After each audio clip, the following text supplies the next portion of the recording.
Today, in Audiobooks for Me, we are going to listen to Dracula by Bram Stoker. This book is divided in 6 videos. This is Part 1. We hope you enjoy it. Chapter 1. Johnathan Harker's journal, kept in shorthand. The 3rd of May, Bistritz. Left Munich at 8:35 p.m. on the 1st of May, arriving at Vienna early next morning. Should have arrived at 6:46, but train was an hour late.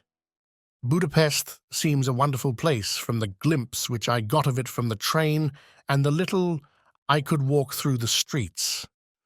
I feared to go very far from the station as we had arrived late and would start as near the correct time as possible. The impression I had was that we were leaving the west and entering the east, the most western of splendid bridges over the Danube, which is here of noble width and depth, took us among the traditions of Turkish rule. We left in pretty good time and came after nightfall to Klausenberg. Here I stopped for the night at the Hotel Royal. I had for dinner, or rather supper, a chicken done up some way with red pepper, which was very good, but thirsty. Get recipe for Mina. I asked the waiter, and he said it was called paprika Händel, and that as it was a national dish, I should be able to get it anywhere along the Carpathians. I found my smattering of German very useful here. Indeed, I don't know how I should be able to get on without it. Having had some time at my disposal when in London, I had visited the British Museum and made search among the books and maps in the library regarding Transylvania. It had struck me that some foreknowledge of the country could hardly fail to have some importance in dealing with a nobleman of that country. I find that the district he named is in the extreme east of the country, just on the borders of 3 states, Transylvania, Moldavia, and Bukovina, in the midst of the Carpathian Mountains, one of the wildest and least known portions of Europe. I was not able to light on any map or work giving the exact locality of the Castle Dracula, as there are no maps of this country as yet to compare with our own Ordnance Survey maps, but I found that Bistritz, the post town named by Count Dracula, is a fairly well-known place. I shall enter here some of my notes, as they may refresh my memory when I talk over my travels with Mina. In the population of Transylvania, there are 4 distinct nationalities: Saxons in the south, and mixed with them the Wallachs, who are the descendants of the Dacians, Magyars in the west, and Zekelis in the east and north. I am going among the latter, who claim to be descended from Attila and the Huns. This may be so, for when the Magyars conquered the country in the 11th century, they found the Huns settled in it. I read that every known superstition in the world is gathered into the horseshoe of the Carpathians, as if it were the center of some sort of imaginative whirlpool. If so, my stay may be very interesting. Mem, I must ask the Count all about them. I did not sleep well, though my bed was comfortable enough, for I had all sorts of queer dreams. There was a dog howling all night under my window, which may have had something to do with it, or it may have been the paprika, for I had to drink up all the water in my carafe and was still thirsty. Towards morning I slept, and was wakened by the continuous knocking at my door, so I guess I must have been sleeping soundly then. I had for breakfast more paprika and a sort of porridge of maize flour, which they said was mamaliga, an eggplant stuffed with forcemeat, a very excellent dish, which they call implatata. Get recipe for this also. I had to hurry breakfast, for the train started a little before 8, or rather it ought to have done so, for after rushing to the station at 7:30, I had to sit in the carriage for more than an hour before we began to move. It seems to me that the further east you go, the more unpunctual are the trains. What ought they to be in China?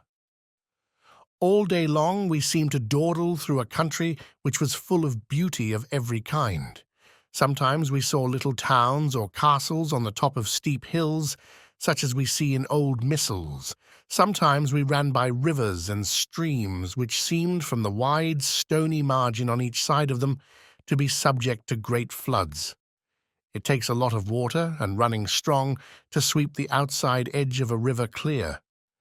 At every station there were groups of people, sometimes crowds, and in all sorts of attire. Some of them were just like the peasants at home or those I saw coming through France and Germany with short jackets and round hats and homemade trousers, but others were very picturesque. The women looked pretty except when you got near them, but they were very clumsy about the waist. They had all full white sleeves of some kind or other, and most of them had big belts with a lot of strips of something fluttering from them like the dresses in a ballet. But of course there were petticoats under them. The strangest figures we saw were the Slovaks, who were more barbarian than the rest, with their big cowboy hats, great baggy dirty white trousers, white linen shirts, and enormous heavy leather belts, nearly a foot wide, all studded over with brass nails. They wore high boots, with their trousers tucked into them, and had long black hair and heavy black moustaches. They are very picturesque, but do not look prepossessing. On the stage, they would be set down at once as some old Oriental band of brigands. They are, however, I am told, very harmless and rather wanting in natural self-assertion. It was on the dark side of twilight when we got to Bistritz, which is a very interesting old place, being practically on the frontier, for the Borgo Pass leads from it into Bukovina. It has had a very stormy existence, and it certainly shows marks of it. 50 years ago, a series of great fires took place, which made terrible havoc on 5 separate occasions. At the very beginning of the 17th century, it underwent a siege of 3 weeks and lost 13,000 people, the casualties of war proper being assisted by famine and disease. Count Dracula had directed me to go to the Golden Crone Hotel, which I found, to my great delight, to be thoroughly old-fashioned, for of course I wanted to see all I could of the ways of the country. I was evidently expected, for when I got near the door I faced a cheery-looking elderly woman in the usual peasant dress, white undergarment with long double apron, front and back, of coloured stuff fitting almost too tight for modesty. When I came close she bowed and said, "The Herr Englishman?" "Yes," I said, "Johnathan Harker." She smiled and gave some message to an elderly man in white shirt-sleeves who had followed her to the door. He went, but immediately returned with a letter. "My friend, welcome to the Carpathians. I am anxiously expecting you. Sleep well tonight. At 3 tomorrow the diligence will start for Bukovina. A place on it is kept for you. At the Borgo Pass my carriage will await you and will bring you to me. I trust that your journey from London has been a happy one and that you will enjoy your stay in my beautiful land. Your friend, Dracula, the 4th of May. I found that my landlord had got a letter from the Count directing him to secure the best place on the coach for me, but on making inquiries as to details he seemed somewhat reticent and pretended that he could not understand my German. This could not be true, because up to then he had understood it perfectly. At least he answered my questions exactly as if he did. He and his wife, the old lady who had received me, looked at each other in a frightened sort of way. He mumbled out that the money had been sent in a letter, and that was all he knew. When I asked him if he knew Count Dracula and could tell me anything of his castle, both he and his wife crossed themselves, and, saying that they knew nothing at all, simply refused to speak further. It was so near the time of starting that I had no time to ask anyone else, for it was all very mysterious and not by any means comforting. Just before I was leaving, the old lady came up to my room and said, in a very hysterical way, "Must you go? Oh, young Herr, must you go?" She was in such an excited state that she seemed to have lost her grip of what German she knew and mixed it all up with some other language which I did not know at all. I was just able to follow her by asking many questions. When I told her that I must go at once and that I was engaged on important business, she asked again, "Do you know what day it is?" I answered that it was the 4th of May. She shook her head as she said again, "Oh, yes, I know that, but do you know what day it is?" On my saying that I did not understand, she went on, "It is the eve of St. George's Day. Do you not know that tonight, when the clock strikes midnight, all the evil things in the world will have full sway? Do you know where you are going, and what you are going to?" She was in such evident distress that I tried to comfort her, but without effect. Finally, she went down on her knees and implored me not to go, at least to wait a day or two before starting. It was all very ridiculous, but I did not feel comfortable. However, there was business to be done, and I could allow nothing to interfere with it. I therefore tried to raise her up, and said, as gravely as I could, that I thanked her, but my duty was imperative, and that I must go. She then rose and dried her eyes, and taking a crucifix from her neck, offered it to me. I did not know what to do, for, as an English churchman, I have been taught to regard such things as in some measure idolatrous, and yet it seemed so ungracious to refuse an old lady meaning so well and in such a state of mind. She saw, I suppose, the doubt in my face, for she put the rosary round my neck and said, "For your mother's sake," and went out of the room. I am writing up this part of the diary whilst I'm waiting for the coach, which is, of course, late, and the crucifix is still round my neck. Whether it is the old lady's fear or the many ghostly traditions of this place, or the crucifix itself, I do not know. But I'm not feeling nearly as easy in my mind as usual. If this book should ever reach Mina before I do, let it bring my goodbye. Here comes the coach. The 5th of May. The castle. The grey of the morning has passed, and the sun is high over the distant horizon, which seems jagged, whether with trees or hills I know not, for it is so far off that big things and little are mixed. I am not sleepy, and as I am not to be called till I awake, naturally I write till sleep comes. There are many odd things to put down, and lest who reads them may fancy that I dined too well before I left Bistritz. Let me put down my dinner exactly.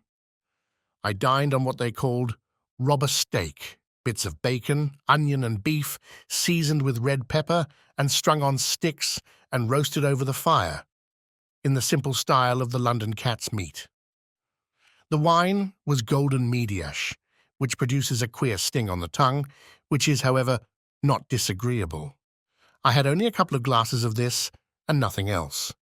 When I got on the coach, the driver had not taken his seat, and I saw him talking with the landlady. They were evidently talking of me, for every now and then they looked at me, and some of the people who were sitting on the bench outside the door, which they call by a name, meaning word-bearer, came and listened, and then looked at me, most of them pityingly. I could hear a lot of words, often repeated queer words, for there were many nationalities in the crowd, so I quietly got my polyglot dictionary from my bag and looked them out.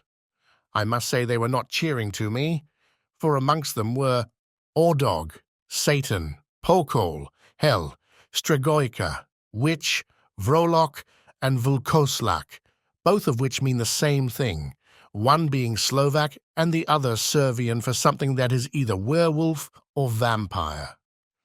Mem, I must ask the Count about these superstitions. When we started, the crowd round the inn door, which had by this time swelled to a considerable size, all made the sign of the cross and pointed 2 fingers towards me. With some difficulty I got a fellow passenger to tell me what they meant. He would not answer at first, but on learning that I was English, he explained that it was a charm or guard against the evil eye. This was not very pleasant for me, just starting for an unknown place to meet an unknown man. But everyone seemed so kind-hearted and so sorrowful and so sympathetic that I could not but be touched. I shall never forget the last glimpse which I had of the inn-yard and its crowd of picturesque figures, all crossing themselves as they stood round the wide archway, with its background of rich foliage of oleander and orange trees in green tubs clustered in the centre of the yard. Then our driver, whose wide linen drawers covered the whole front of the box seat, Gotze, they call them, cracked his big whip over his 4 small horses, which ran abreast, and we set off on our journey. I soon lost sight and recollection of ghostly fears in the beauty of the scene as we drove along, although, had I known the language, or rather, languages, which my fellow passengers were speaking, I might not have been able to throw them off so easily. Before us lay a green, sloping land full of forests and woods, with here and there steep hills crowned with clumps of trees or with farmhouses, the blank gable end to the road. There was everywhere a bewildering mass of fruit blossom, apple, plum, pear, cherry, and as we drove by, I could see the green grass under the trees spangled with the fallen petals. In and out amongst these green hills of what they call here the Mittelland ran the road, losing itself as it swept round the grassy curve, or was shut out by the straggling ends of pine woods, which here and there ran down the hillsides like tongues of flame. The road was rugged, but still we seemed to fly over it with a feverish haste. I could not understand then what the haste meant, but the driver was evidently bent on losing no time in reaching Borgo Prund. I was told that this road is in summertime excellent, but that it had not yet been put in order after the winter snows. In this respect, it is different from the general run of roads in the Carpathians, for it is an old tradition that they are not to be kept in too good order. Of old the hospodars would not repair them, lest the Turk should think that they were preparing to bring in foreign troops, and so hasten the war, which was always really at loading point. Beyond the green swelling hills of the Mittelland rose mighty slopes of forest up to the lofty steeps of the Carpathians themselves. Right and left of us they towered, with the afternoon sun falling full upon them and bringing out all the glorious colours of this beautiful range, deep blue and purple in the shadows of the peaks, green and brown where grass and rock mingled, and an endless perspective of jagged rock and pointed crags, till these were themselves lost in the distance, where the snowy peaks rose grandly. Here and there seemed mighty rifts in the mountains, through which, as the sun began to sink, we saw now and again the white gleam of falling water.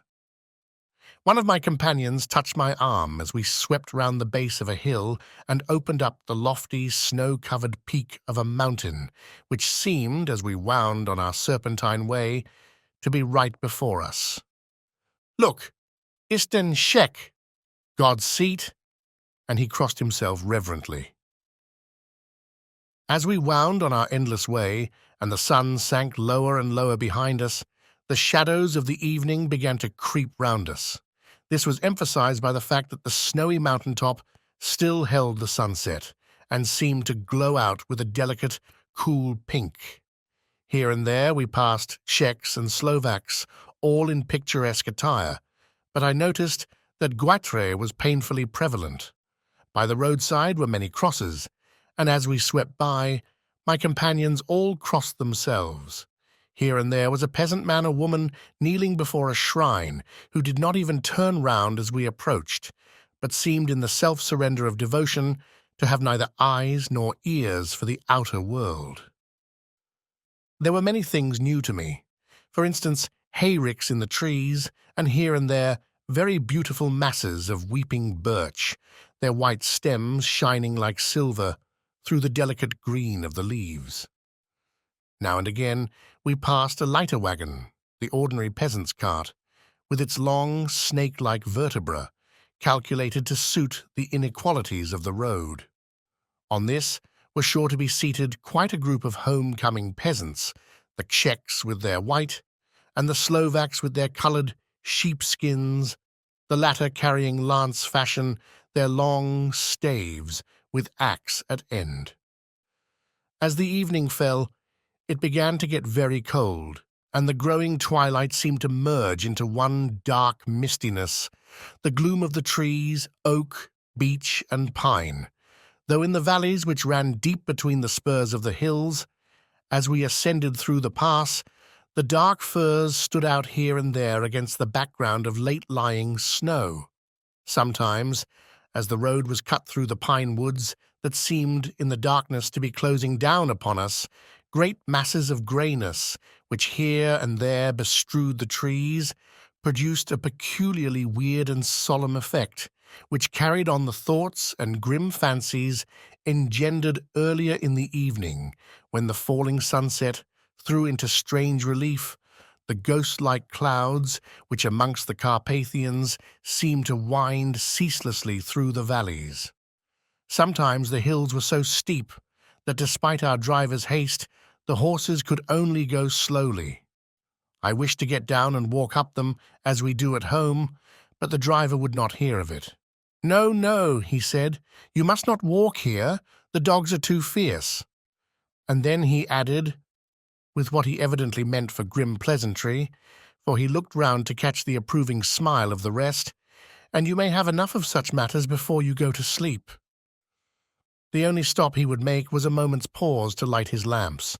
When it grew dark, there seemed to be some excitement amongst the passengers, and they kept speaking to him, one after the other, as though urging him to further speed.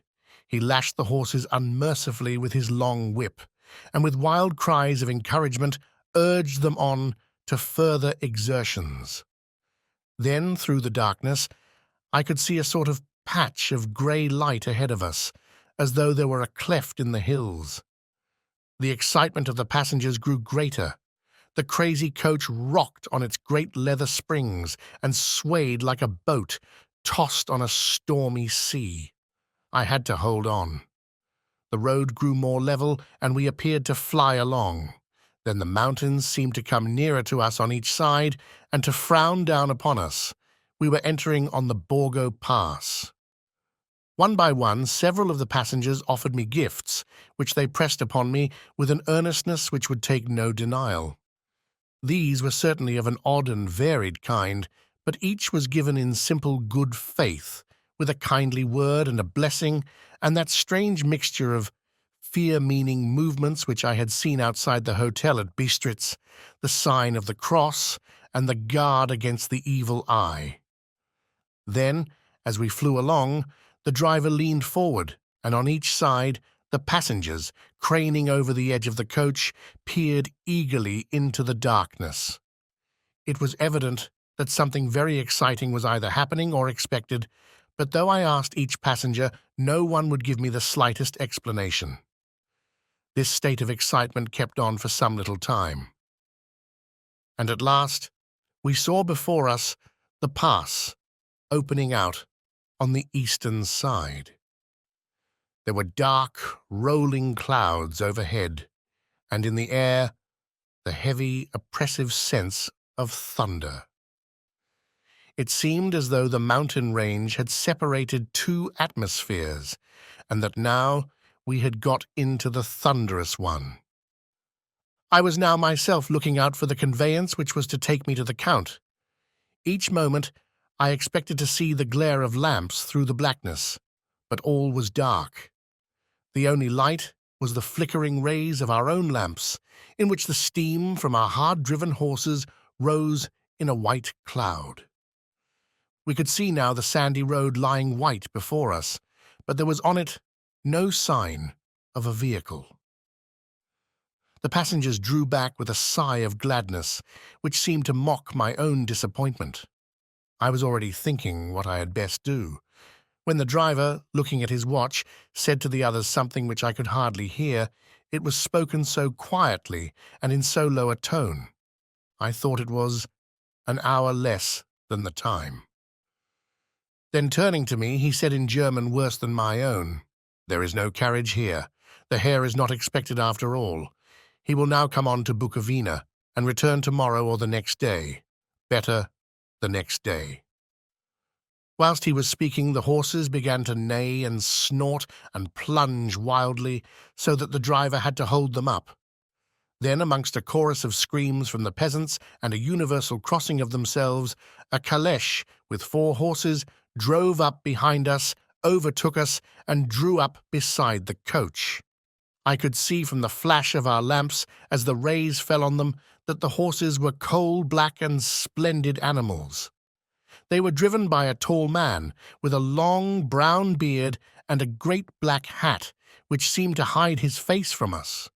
I could only see the gleam of a pair of very bright eyes, which seemed red in the lamplight, as he turned to us. He said to the driver, "You are early tonight, my friend." The man stammered in reply. The English Herr was in a hurry, to which the stranger replied, "That is why, I suppose, you wished him to go on to Bukovina. You cannot deceive me, my friend. I know too much, and my horses are swift."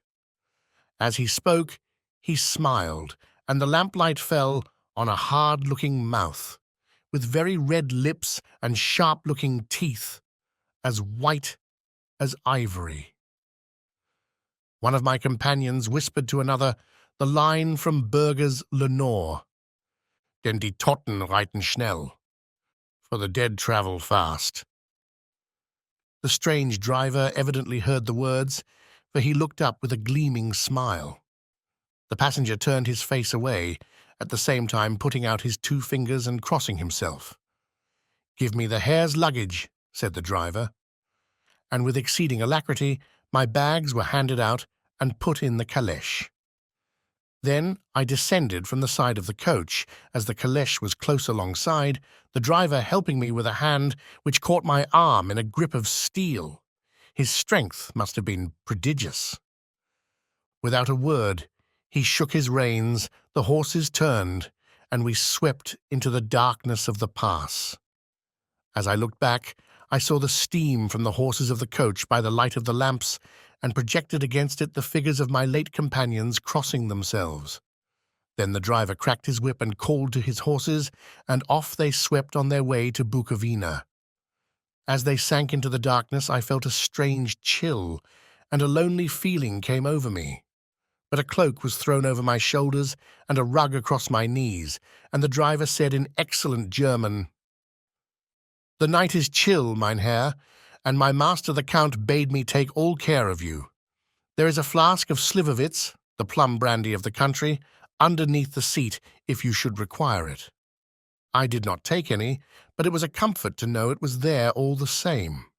I felt a little strangely and not a little frightened.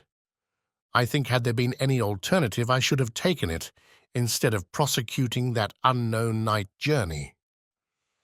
The carriage went at a hard pace straight along. Then we made a complete turn and went along another straight road. It seemed to me that we were simply going over and over the same ground again, and so I took note of some salient point and found that this was so. I would have liked to have asked the driver what this all meant, but I really feared to do so, for I thought that, placed as I was, any protest would have had no effect in case there had been an intention to delay. By and by, however, as I was curious to know how time was passing, I struck a match, and by its flame looked at my watch. It was within a few minutes of midnight. This gave me a sort of shock, for I suppose the general superstition about midnight was increased by my recent experiences. I waited with a sick feeling of suspense. Then a dog began to howl somewhere in a farmhouse far down the road, a long, agonized wailing, as if from fear. The sound was taken up by another dog, and then another and another, till, borne on the wind, which now sighed softly through the pass, a wild howling began, which seemed to come from all over the country, as far as the imagination could grasp it, through the gloom of the night.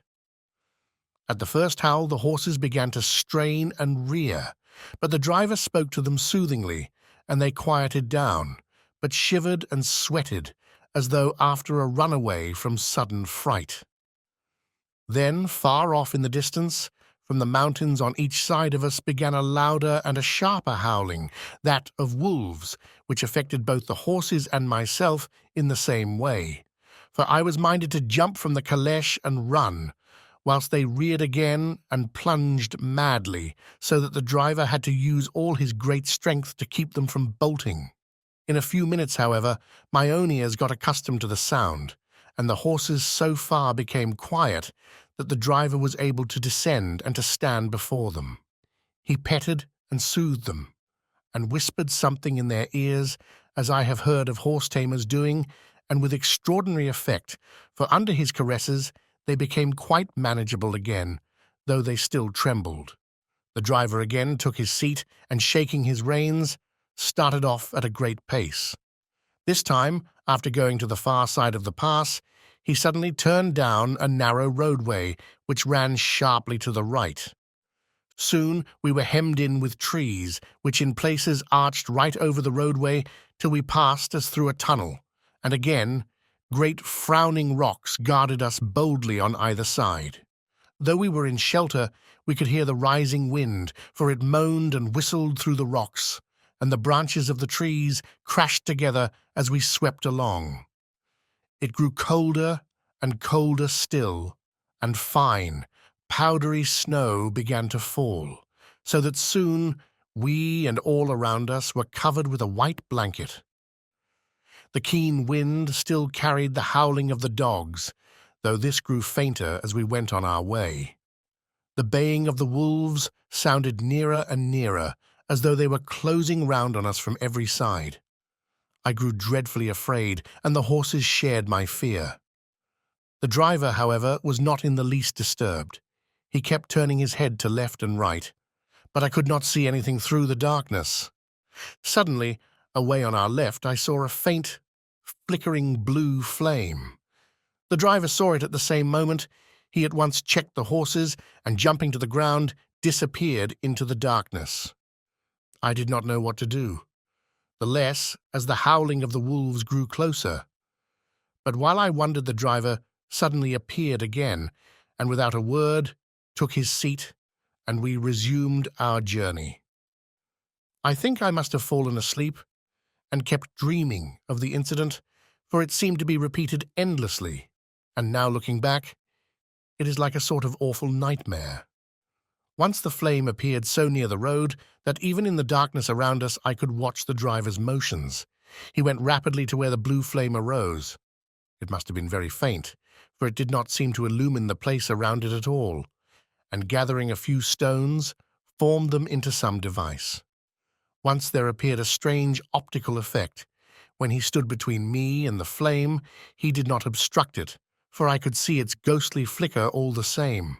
This startled me, but as the effect was only momentary, I took it that my eyes deceived me, straining through the darkness.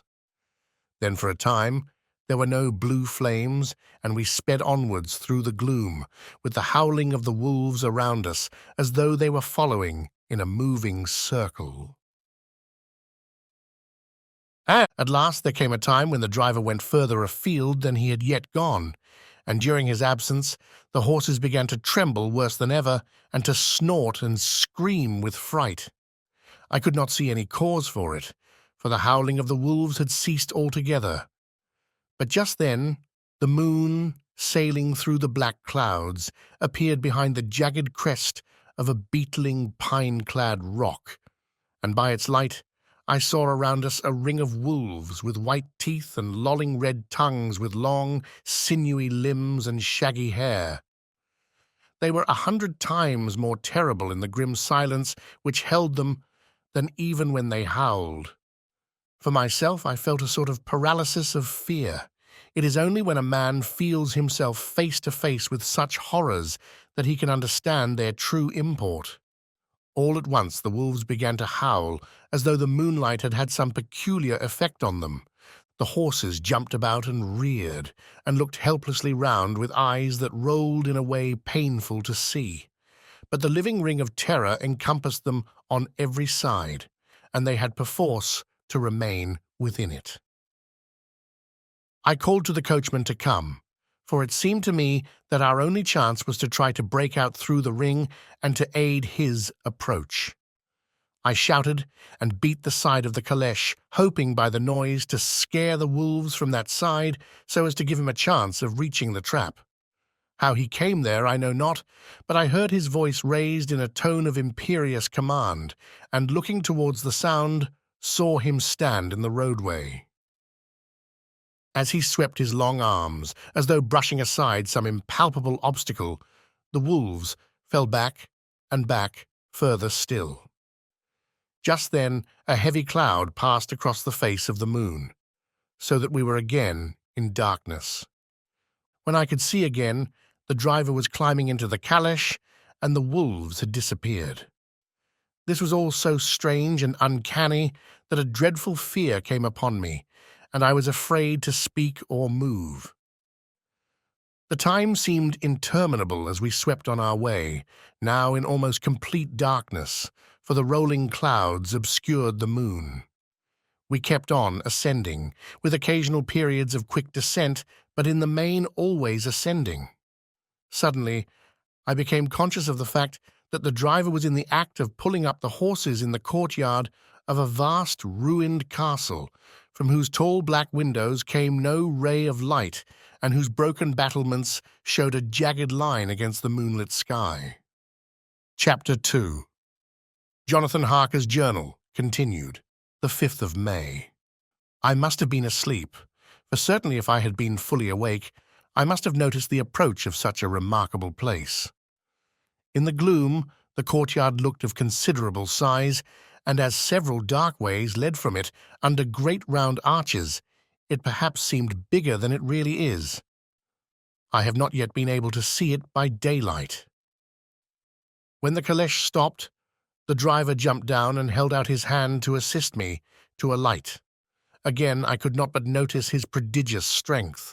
His hand actually seemed like a steel vice that could have crushed mine if he had chosen.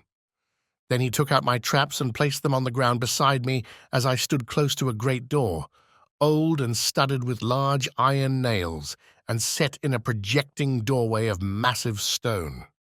I could see even in the dim light that the stone was massively carved, but that the carving had been much worn by time and weather. As I stood, the driver jumped again into his seat and shook the reins. The horses started forward, and trap and all disappeared down one of the dark openings. I stood in silence where I was, for I did not know what to do. Of bell or knocker there was no sign. Through these frowning walls and dark window openings, it was not likely that my voice could penetrate. The time I waited seemed endless, and I felt doubts and fears crowding upon me. What sort of place had I come to, and among what kind of people? What sort of grim adventure was it on which I had embarked? Was this a customary incident in the life of a solicitor's clerk sent out to explain the purchase of a London estate to a foreigner? Solicitor's clerk. Mina would not like that. Solicitor, for just before leaving London, I got word that my examination was successful, and I am now a full-blown solicitor.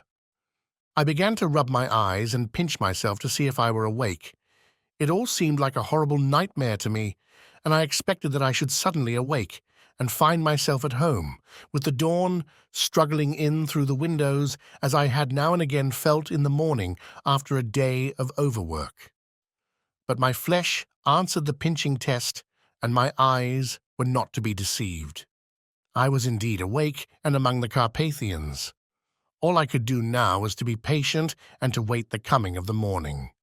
Just as I had come to this conclusion, I heard a heavy step approaching behind the great door, and saw through the chinks the gleam of a coming light. Then there was the sound of rattling chains and the clanking of massive bolts drawn back. A key was turned with the loud, grating noise of long disuse, and the great door swung back. Within stood a tall old man, clean-shaven, save for a long white moustache, and clad in black from head to foot, without a single speck of colour about him anywhere. He held in his hand an antique silver lamp, in which the flame burned without chimney or globe of any kind, throwing long, quivering shadows as it flickered in the draught of the open door. The old man motioned me in with his right hand with a courtly gesture, saying in excellent English, but with a strange intonation, "Welcome to my house. Enter freely and of your own will." He made no motion of stepping to meet me, but stood like a statue, as though his gesture of welcome had fixed him into stone. The instant, however, that I had stepped over the threshold, He moved impulsively forward, and holding out his hand, grasped mine with a strength which made me wince, an effect which was not lessened by the fact that it seemed as cold as ice, more like the hand of a dead than a living man. Again he said, "Welcome to my house. Come freely, go safely, and leave something of the happiness you bring." The strength of the handshake was so much akin to that which I had noticed in the driver, whose face I had not seen, that for a moment I doubted if it were not the same person to whom I was speaking. So to make sure I said interrogatively, "Count Dracula?" He bowed in a courtly way as he replied, "I am Dracula, and I bid you welcome, Mr. Harker, to my house. Come in, the night air is chill, and you must need to eat and rest." As he was speaking, he put the lamp on a bracket on the wall and, stepping out, took my luggage. He had carried it in before I could forestall him. I protested, but he insisted, "Nay, sir, you are my guest. It is late, and my people are not available. Let me see to your comfort myself." He insisted on carrying my traps along the passage, and then up a great winding stair, and along another great passage, on whose stone floor our steps rang heavily. At the end of this he threw open a heavy door, and I rejoiced to see within a well-lit room in which a table was spread for supper, and on whose mighty hearth a great fire of logs, freshly replenished, flamed and flared. The Count halted, putting down my bags, closed the door, and crossing the room, opened another door, which led into a small octagonal room lit by a single lamp, and seemingly without a window of any sort. Passing through this, he opened another door, and motioned me to enter. It was a welcome sight, for here was a great bedroom well lighted and warmed with another log fire, also added to but lately, for the top logs were fresh, which sent a hollow roar up the wide chimney. The Count himself left my luggage inside and withdrew, saying, before he closed the door, "You will need, after your journey, to refresh yourself by making your toilet. I trust you will find all you wish. When you are ready, come into the other room, where you will find your supper prepared." The light and warmth and the Count's courteous welcome seemed to have dissipated all my doubts and fears. Having then reached my normal state, I discovered that I was half famished with hunger, so making a hasty toilet I went into the other room. I found supper already laid out. My host, who stood on one side of the great fireplace, leaning against the stonework, made a graceful wave of his hand to the table and said, "I pray you, be seated and sup how you please. You will, I trust, excuse me that I do not join you, but I have dined already, and I do not sup." I handed to him the sealed letter which Mr. Hawkins had entrusted to me. He opened it and read it gravely. Then, with a charming smile, he handed it to me to read. One passage of it, at least, gave me a thrill of pleasure. I must regret that an attack of gout, from which malady I am a constant sufferer, forbids absolutely any travelling on my part for some time to come.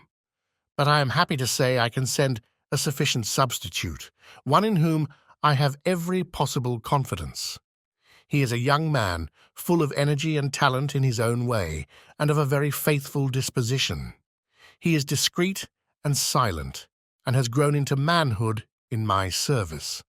He shall be ready to attend on you when you will during his stay, and shall take your instructions in all matters.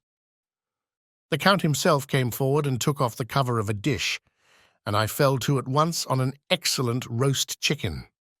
This, with some cheese and a salad and a bottle of old Tokay, of which I had 2 glasses, was my supper. During the time I was eating it, the Count asked me many questions as to my journey, and I told him by degrees all I had experienced. By this time I had finished my supper, and by my host's desire had drawn up a chair by the fire, and begun to smoke a cigar which he offered me, at the same time excusing himself that he did not smoke. I had now an opportunity of observing him, and found him of a very marked physiognomy. His face was a very strong, aquiline, with high bridge of the thin nose and peculiarly arched nostrils, with lofty domed forehead and hair growing scantily round the temples but profusely elsewhere. His eyebrows were very massive, almost meeting over the nose, and with bushy hair that seemed to curl in its own profusion. The mouth, so far as I could see it under the heavy moustache, was fixed and rather cruel-looking, with peculiarly sharp white teeth. These protruded over the lips, whose remarkable ruddiness showed astonishing vitality in a man of his years. For the rest, his ears were pale, and at the tops extremely pointed. The chin was broad and strong, and the cheeks firm, though thin. The general effect was one of extraordinary pallor. Hitherto, I had noticed the backs of his hands as they lay on his knees in the firelight, and they had seemed rather white and fine. But seeing them now close to me, I could not but notice that they were rather coarse, broad, with squat fingers. Strange to say, there were hairs in the center of the palm. The nails were long and fine and cut to a sharp point. As the Count leaned over me and his hands touched me, I could not repress a shudder. It may have been that his breath was rank, but a horrible feeling of nausea came over me, which, do what I would, I could not conceal. The Count, evidently noticing it, drew back, and with a grim sort of smile, which showed more than he had yet done his protuberant teeth, sat himself down again on his own side of the fireplace. We were both silent for a while, and as I looked towards the window, I saw the first dim streak of the coming dawn. There seemed a strange stillness over everything, but as I listened, I heard as if from down below in the valley the howling of many wolves. The Count's eyes gleamed, and he said, "Listen to them, the children of the night. What music they make!" Seeing, I suppose, some expression in my face strange to him, he added, "Ah, sir, you dwellers in the city cannot enter into the feelings of the hunter." Then he rose and said, "But you must be tired. Your bedroom is all ready, and tomorrow you shall sleep as late as you will. I have to be away till the afternoon, so sleep well and dream well." With a courteous bow, he opened for me himself the door to the octagonal room, and I entered my bedroom. I am all in a sea of wonders. I doubt, I fear, I think strange things, which I dare not confess to my own soul. God keep me, if only for the sake of those dear to me. The 7th of May. It is again early morning, but I have rested and enjoyed the last 24 hours. I slept till late in the day, and awoke of my own accord. When I had dressed myself, I went into the room where we had supped, and found a cold breakfast laid out, with coffee kept hot by the pot being placed on the hearth. There was a card on the table on which was written, "I have to be absent for a while. Do not wait for me. D." I set to and enjoyed a hearty meal. When I had done, I looked for a bell so that I might let the servants know I had finished, but I could not find one. There are certainly odd deficiencies in the house, considering the extraordinary evidences of wealth which are round me. The table service is of gold, and so beautifully wrought that it must be of immense value. The curtains and upholstery of the chairs and sofas and the hangings of my bed are of the costliest and most beautiful fabrics, and must have been of fabulous value when they were made, for they are centuries old, though in excellent order. I saw something like them in Hampton Court, but there they were worn and frayed and moth-eaten. But still in none of the rooms is there a mirror. There is not even a toilet glass on my table, and I had to get the little shaving glass from my bag before I could either shave or brush my hair. I have not yet seen a servant anywhere or heard a sound near the castle except the howling of wolves. Some time after I had finished my meal, I do not know whether to call it breakfast or dinner, for it was between 5 and 6 o'clock when I had it, I looked about for something to read, for I did not like to go about the castle until I had asked the Count's permission. There was absolutely nothing in the room, book, newspaper, or even writing materials, so I opened another door in the room and found a sort of library. The door opposite mine I tried, but found it locked. In the library I found, to my great delight, a vast number of English books, whole shelves full of them, and bound volumes of magazines and newspapers. A table in the centre was littered with English magazines and newspapers, though none of them were of very recent date. The books were of the most varied kind: history, geography, politics, political economy, botany, geology, law, all relating to England and English life and customs and manners. There were even such books of reference as the London Directory, the Red and Blue books, Whitaker's Almanac, the Army and Navy lists, and, it somehow gladdened my heart to see it, the Law List. Whilst I was looking at the books, the door opened and the Count entered. He saluted me in a hearty way and hoped that I had had a good night's rest. Then he went on. "I am glad you found your way in here, for I am sure there is much that will interest you. These companions," and he laid his hand on some of the books, "have been good friends to me, and for some years past, ever since I had the idea of going to London, have given me many, many hours of pleasure. Through them I have come to know your great England, and to know her is to love her. I long to go through the crowded streets of your mighty London, to be in the midst of the whirl and rush of humanity, to share its life, its change, its death, and all that makes it what it is. But alas, as yet, I only know your tongue through books. To you, my friend, I look that I know it to speak." "But, Count," I said, "you know and speak English thoroughly." He bowed gravely. "I thank you, my friend, for your all too flattering estimate, but yet I fear that I am but a little way on the road I would travel. True, I know the grammar and the words, but yet I know not how to speak them." "Indeed," I said, "you speak excellently." "Not so," he answered. "Well, I know that, did I move and speak in your London, none there are who would not know me for a stranger. That is not enough for me. Here I am noble, I am Boyar. The common people know me, and I am master. But a stranger in a strange land, he is no one.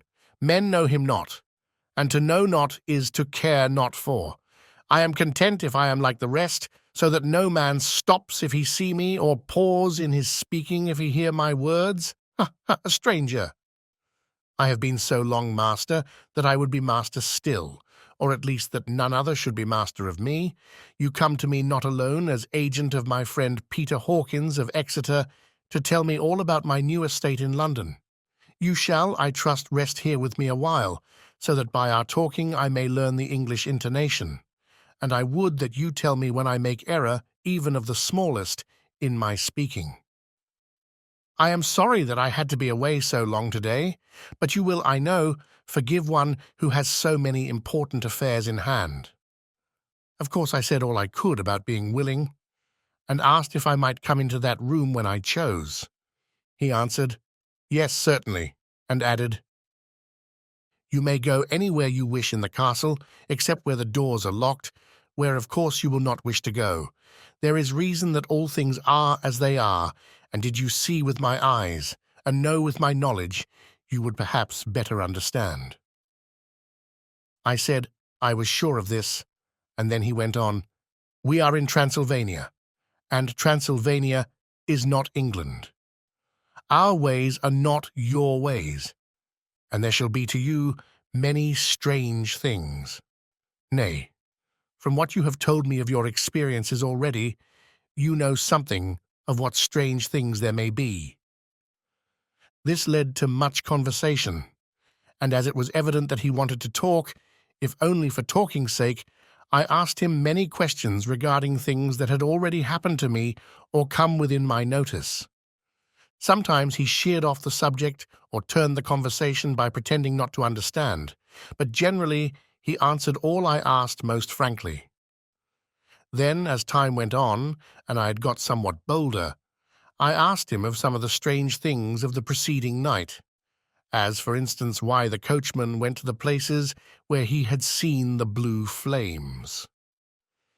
He then explained to me that it was commonly believed that on a certain night of the year, last night in fact, when all evil spirits are supposed to have unchecked sway, a blue flame is seen over any place where treasure has been concealed. That treasure has been hidden, he went on, in the region through which you came last night, there can be but little doubt, for it was the ground fought over for centuries by the Wallachian, the Saxon, and the Turk. Why? There is hardly a foot of soil in all this region that has not been enriched by the blood of men, patriots, or invaders. In old days there were stirring times when the Austrian and the Hungarian came up in hordes, and the patriots went out to meet them, men and women, the aged and the children too, and waited their coming on the rocks above the passes, that they might sweep destruction on them with their artificial avalanches. When the invader was triumphant, he found but little, for whatever there was had been sheltered in the friendly soil. But how, said I, can it have remained so long undiscovered when there is a sure index to it, if men will but take the trouble to look? The Count smiled, and as his lips ran back over his gums, the long, sharp, canine teeth showed out strangely. He answered, "Because your peasant is at heart a coward and a fool. Those flames only appear on one night, and on that night no man of this land will, if he can help it, stir without his doors. And, dear sir, even if he did, he would not know what to do. Why, even the peasant that you tell me of who marked the place of the flame would not know where to look in daylight even for his own work. Even you would not, I dare be sworn, be able to find these places again." "There you are right," I said. "I know no more than the dead where even to look for them." Then we drifted into other matters. "Come," he said at last, "tell me of London and of the house which you have procured for me." With an apology for my remissness, I went into my own room to get the papers from my bag. Whilst I was placing them in order, I heard a rattling of china and silver in the next room, and as I passed through, noticed that the table had been cleared and the lamp lit, for it was by this time deep into the dark. The lamps were also lit in the study or library, and I found the Count lying on the sofa reading, of all things in the world, an English Bradshaw's Guide. When I came in, he cleared the books and papers from the table, and with him I went into plans and deeds and figures of all sorts. He was interested in everything, and asked me a myriad questions about the place and its surroundings. He clearly had studied beforehand all he could get on the subject of the neighbourhood, for he evidently at the end knew very much more than I did. When I remarked this, he answered, "Well, but my friend, is it not needful that I should? When I go there, I shall be all alone, and my friend Harker Johnathan, nay, pardon me, I fall into my country's habit of putting your patronymic first, my friend Johnathan Harker will not be by my side to correct and aid me. He will be in Exeter, miles away, probably working at papers of the law with my other friend, Peter Hawkins. So, we went thoroughly into the business of the purchase of the estate at Purfleet. When I had told him the facts and got his signature to the necessary papers and had written a letter with them ready to post to Mr. Hawkins, he began to ask me how I had come across so suitable a place. I read to him the notes which I had made at the time, and which I inscribe here. At Purfleet, on a by-road, I came across just such a place as seemed to be required, and where was displayed a dilapidated notice that the place was for sale. It is surrounded by a high wall of ancient structure built of heavy stones, and has not been repaired for a large number of years. The closed gates are of heavy old oak and iron, all eaten with rust. The estate is called Carfax, no doubt a corruption of the old quatreface, as the house is four-sided, agreeing with the cardinal points of the compass. It contains in all some 20 acres, quite surrounded by the solid stone wall above mentioned. There are many trees on it which make it in places gloomy, and there is a deep, dark-looking pond or small lake, evidently fed by some springs, as the water is clear and flows away in a fair-sized stream. The house is very large, and of all periods back, I should say, to medieval times, for one part is of stone immensely thick, with only a few windows high up and heavily barred with iron. It looks like part of a keep, and is close to an old chapel or church. I couldn't enter it, as I had not the key of the door leading to it from the house, but I have taken with my Kodak views of it from various points. The house has been added to, but in a very straggling way, and I can only guess at the amount of ground it covers, which must be very great. There are but few houses close at hand, one being a very large house only recently added to and formed into a private lunatic asylum. It is not, however, visible from the grounds. When I had finished, he said, "I am glad that it is old and big. I myself am of an old family, and to live in a new house would kill me. A house cannot be made habitable in a day, and after all, how few days go to make up a century. I rejoice also that there is a chapel of old times. We Transylvanian nobles love not to think that our bones may lie amongst the common dead. I seek not gaiety nor mirth, not the bright voluptuousness of much sunshine and sparkling waters which please the young and gay. I am no longer young, and my heart, through weary years of mourning over the dead, is not attuned to mirth. Moreover, the walls of my castle are broken, the shadows are many, and the wind breathes cold through the broken battlements and casements. I love the shade and the shadow, and would be alone with my thoughts when I may." Somehow his words and his look did not seem to accord, or else it was that his cast of face made his smile look malignant and saturnine. Presently, with an excuse, he left me, asking me to put all my papers together. He was some little time away, and I began to look at some of the books around me. One was an atlas, which I found opened naturally at England, as if that map had been much used. On looking at it, I found in certain places little rings marked, and on examining these, I noticed that one was near London on the east side, manifestly where his new estate was situated. The other two were Exeter and Whitby on the Yorkshire coast. It was the better part of an hour when the Count returned. "Aha!" he said. "Still at your books? Good. But you must not work always. Come, I am informed that your supper is ready."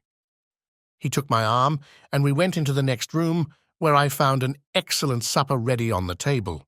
The Count again excused himself, as he had dined out on his being away from home. But he sat as on the previous night and chatted whilst I ate. After supper I smoked, as on the last evening, and the Count stayed with me, chatting and asking questions on every conceivable subject, hour after hour. I felt that it was getting very late indeed, but I did not say anything, for I felt under obligation to meet my host's wishes in every way. I was not sleepy, as the long sleep yesterday had fortified me, but I could not help experiencing that chill which comes over one at the coming of the dawn, which is like, in its way, the turn of the tide. They say that people who are near death die generally at the change to the dawn or at the turn of the tide. Anyone who has, when tired and tied as it were to his post, experienced this change in the atmosphere can well believe it. All at once we heard the crow of a cock coming up with preternatural shrillness through the clear morning air.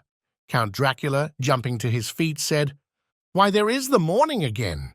How remiss I am to let you stay up so long.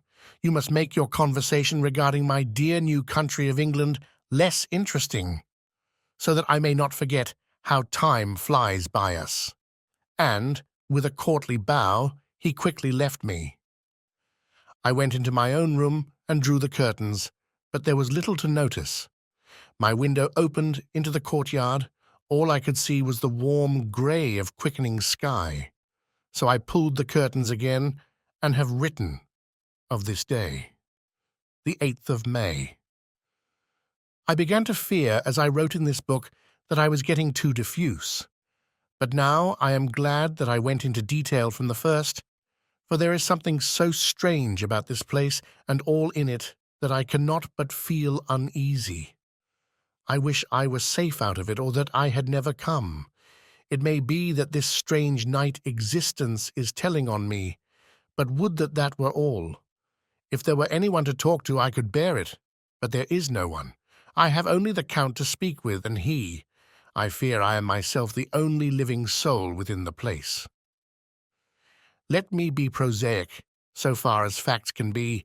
It will help me to bear up, and imagination must not run riot with me. If it does, I am lost. Let me say at once how I stand, or seem to. I only slept a few hours when I went to bed, and feeling that I couldn't sleep any more, got up. I had hung my shaving glass by the window and was just beginning to shave. Suddenly, I felt a hand on my shoulder and heard the Count's voice saying to me, "Good morning." I started, for it amazed me that I had not seen him, since the reflection of the glass covered the whole room behind me. In starting, I had cut myself slightly, but did not notice it at the moment. Having answered the Count's salutation, I turned to the glass again to see how I had been mistaken. This time there could be no error, for the man was close to me, and I could see him over my shoulder. But there was no reflection of him in the mirror. The whole room behind me was displayed, but there was no sign of a man in it except myself. This was startling, and coming on the top of so many strange things was beginning to increase that vague feeling of uneasiness which I always have when the Count is near. But at the instant I saw that the cut had bled a little, and the blood was trickling over my chin. I laid down the razor, turning as I did so half round to look for some sticking plaster. When the Count saw my face, his eyes blazed with a sort of demoniac fury, and he suddenly made a grab at my throat. I drew away, and his hand touched the string of beads which held the crucifix. It made an instant change in him, for the fury passed so quickly that I could hardly believe that it was ever there. "Take care," he said, "take care how you cut yourself. It is more dangerous than you think in this country." Then, seizing the shaving glass, he went on, "And this is the wretched thing that has done the mischief. It is a foul bauble of man's vanity. Away with it!" And opening the heavy window with one wrench of his terrible hand, he flung out the glass, which was shattered into 1,000 pieces on the stones of the courtyard far below. Then he withdrew without a word. It is very annoying, for I do not see how I am to shave, unless in my watch case or the bottom of the shaving pot, which is fortunately of metal. When I went into the dining room, breakfast was prepared, but I could not find the Count anywhere. So I breakfasted alone. It is strange that as yet I have not seen the Count eat or drink. He must be a very peculiar man. After breakfast I did a little exploring in the castle. I went out on the stairs and found a room looking towards the south. The view was magnificent, and from where I stood there was every opportunity of seeing it. The castle is on the very edge of a terrible precipice. A stone falling from the window would fall 1,000 feet without touching anything. As far as the eye can reach is a sea of green treetops, with occasionally a deep rift where there is a chasm. Here and there are silver threads where the rivers wind in deep gorges through the forests. But I am not in heart to describe beauty, for when I had seen the view I explored further. Doors, doors, doors everywhere, and all locked and bolted. In no place save from the windows in the castle walls is there an available exit. The castle is a veritable prison, and I'm a prisoner. Chapter 3. Johnathan Harker's Journal, continued. When I found that I was a prisoner, a sort of wild feeling came over me. I rushed up and down the stairs, trying every door and peering out of every window I could find. But after a little, the conviction of my helplessness overpowered all other feelings. When I look back after a few hours, I think I must have been mad for the time, for I behaved much as a rat does in a trap. When, however, the conviction had come to me that I was helpless, I sat down quietly as I have ever done anything in my life, and began to think over what was best to be done. I am thinking still, and as yet have come to no definite conclusion. Of one thing only am I certain, that it is no use making my ideas known to the Count.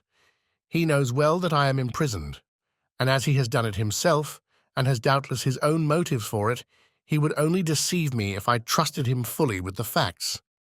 So far as I can see, my only plan will be to keep my knowledge and my fears to myself, and my eyes open. I am, I know, either being deceived like a baby by my own fears, or else I am in desperate straits, and if the latter be so, I need and shall need all my brains to get through. I had hardly come to this conclusion when I heard the great door below shut, and knew that the Count had returned. He did not come at once into the library, so I went cautiously to my own room and found him making the bed. This was odd, but only confirmed what I had all along thought, that there were no servants in the house.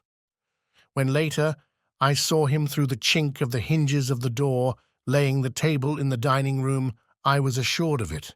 For if he does himself all these menial offices, surely it is proof that there is no one else to do them. This gave me a fright, for if there is no one else in the castle, it must have been the Count himself, who was the driver of the coach that brought me here.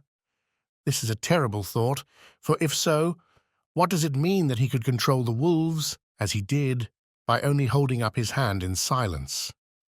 How was it that all the people at Bistritz and on the coach had some terrible fear for me? What meant the giving of the crucifix, of the garlic, of the wild rose, of the mountain ash? Bless that good woman who hung the crucifix round my neck, for it is a comfort and a strength to me whenever I touch it.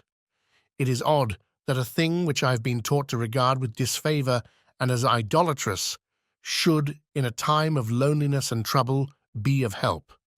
Is it that there is something in the essence of the thing itself, or that it is a medium, a tangible help in conveying memories of sympathy and comfort? Sometime, if it may be, I must examine this matter and try to make up my mind about it. In the meantime, I must find out all I can about Count Dracula, as it may help me to understand. Tonight he may talk of himself if I turn the conversation that way. I must be very careful, however, not to awake his suspicion. Midnight. I have had a long talk with the Count. I asked him a few questions on Transylvania history, and he warmed up to the subject wonderfully. In his speaking of things and people, and especially of battles, he spoke as if he had been present at them all. This he afterwards explained by saying that to a boyar the pride of his house and name is his own pride, that their glory is his glory, that their fate is his fate. Whenever he spoke of his house, he always said "we," and spoke almost in the plural, like a king speaking. I wish I could put down all he said exactly as he said it, for to me it was most fascinating. It seemed to have in it a whole history of the country. He grew excited as he spoke, and walked about the room, pulling his great white moustache, and grasping anything on which he laid his hands, as though he would crush it by main strength. One thing he said, which I shall put down as nearly as I can, for it tells in its way the story of his race. We Seckleys have a right to be proud, for in our veins flows the blood of many brave races who fought as the lion fights for lordship. Here, in the whirlpool of European races, the Ugric tribe bore down from Iceland the fighting spirit which Thor and Woden gave them, which their berserkers displayed to such, fell intent on the seaboards of Europe, aye, and of Asia and Africa too, till the peoples thought that the werewolves themselves had come. Here too, when they came, they found the Huns, whose warlike fury had swept the earth like a living flame, till the dying peoples held that in their veins ran the blood of those old witches who, expelled from Scythia, had mated with the devils in the desert. Fools, fools! What devil or what witch was ever so great as Attila, whose blood is in these veins? He held up his arms. Is it a wonder that we were a conquering race, that we were proud, that when the Magyar, the Lombard, the Avar, the Bulgar, or the Turk poured his thousands on our frontiers, we drove them back?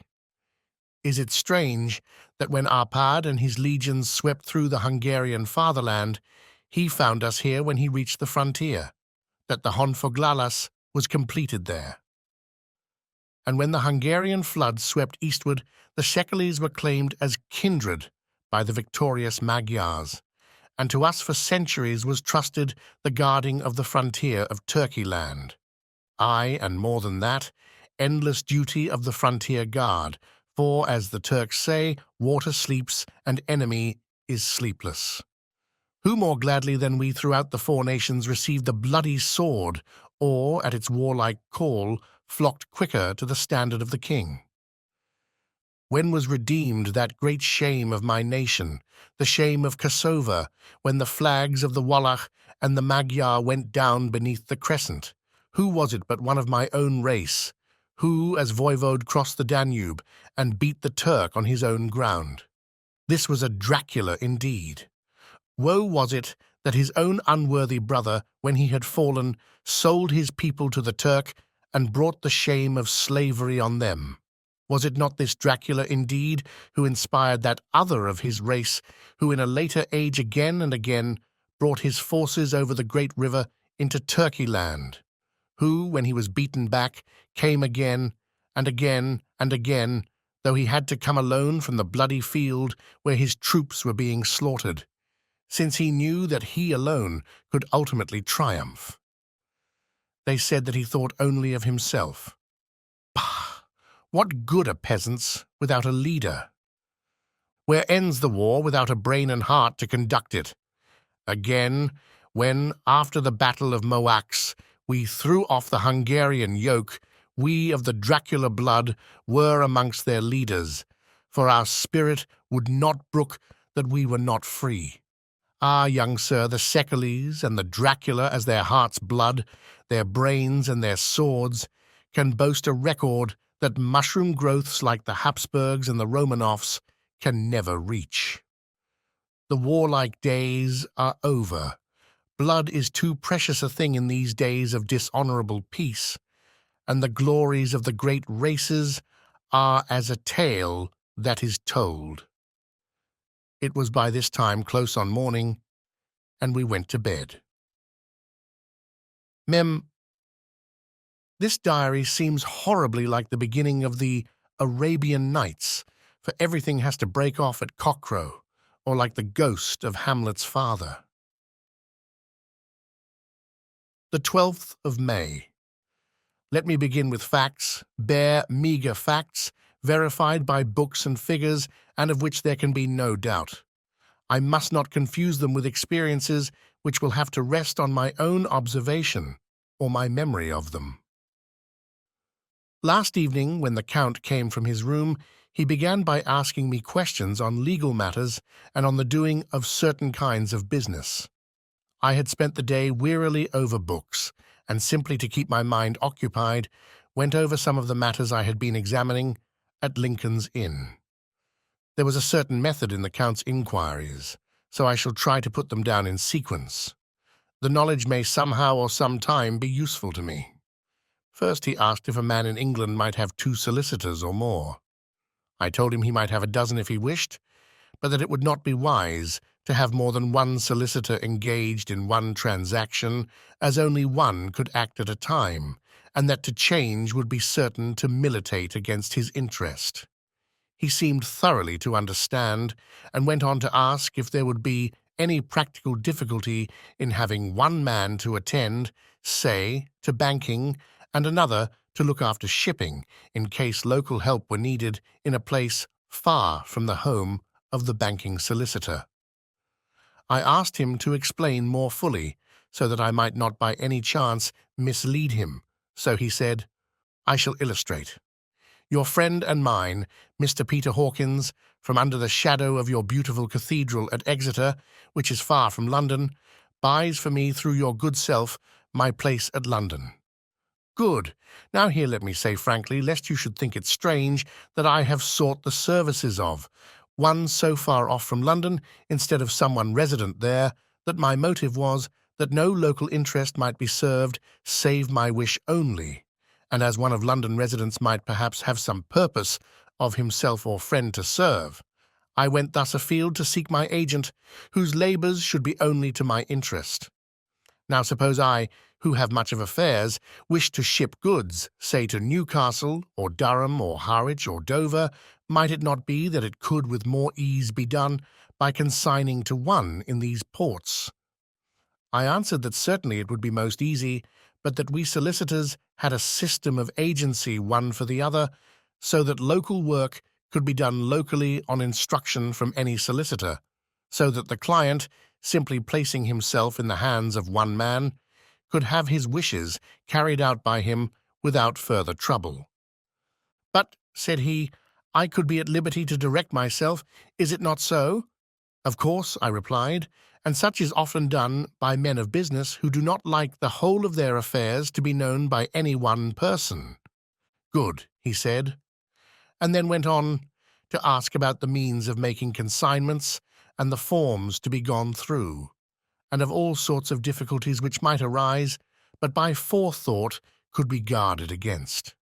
I explained all these things to him to the best of my ability, and he certainly left me under the impression that he would have made a wonderful solicitor, for there was nothing that he did not think of or foresee. For a man who was never in the country, and who did not evidently do much in the way of business, his knowledge and acumen were wonderful. When he had satisfied himself on these points of which he had spoken, and I had verified all as well as I could by the books available, he suddenly stood up and said, "Have you written, since your first letter, to our friend Mr. Peter Hawkins, or to any other?"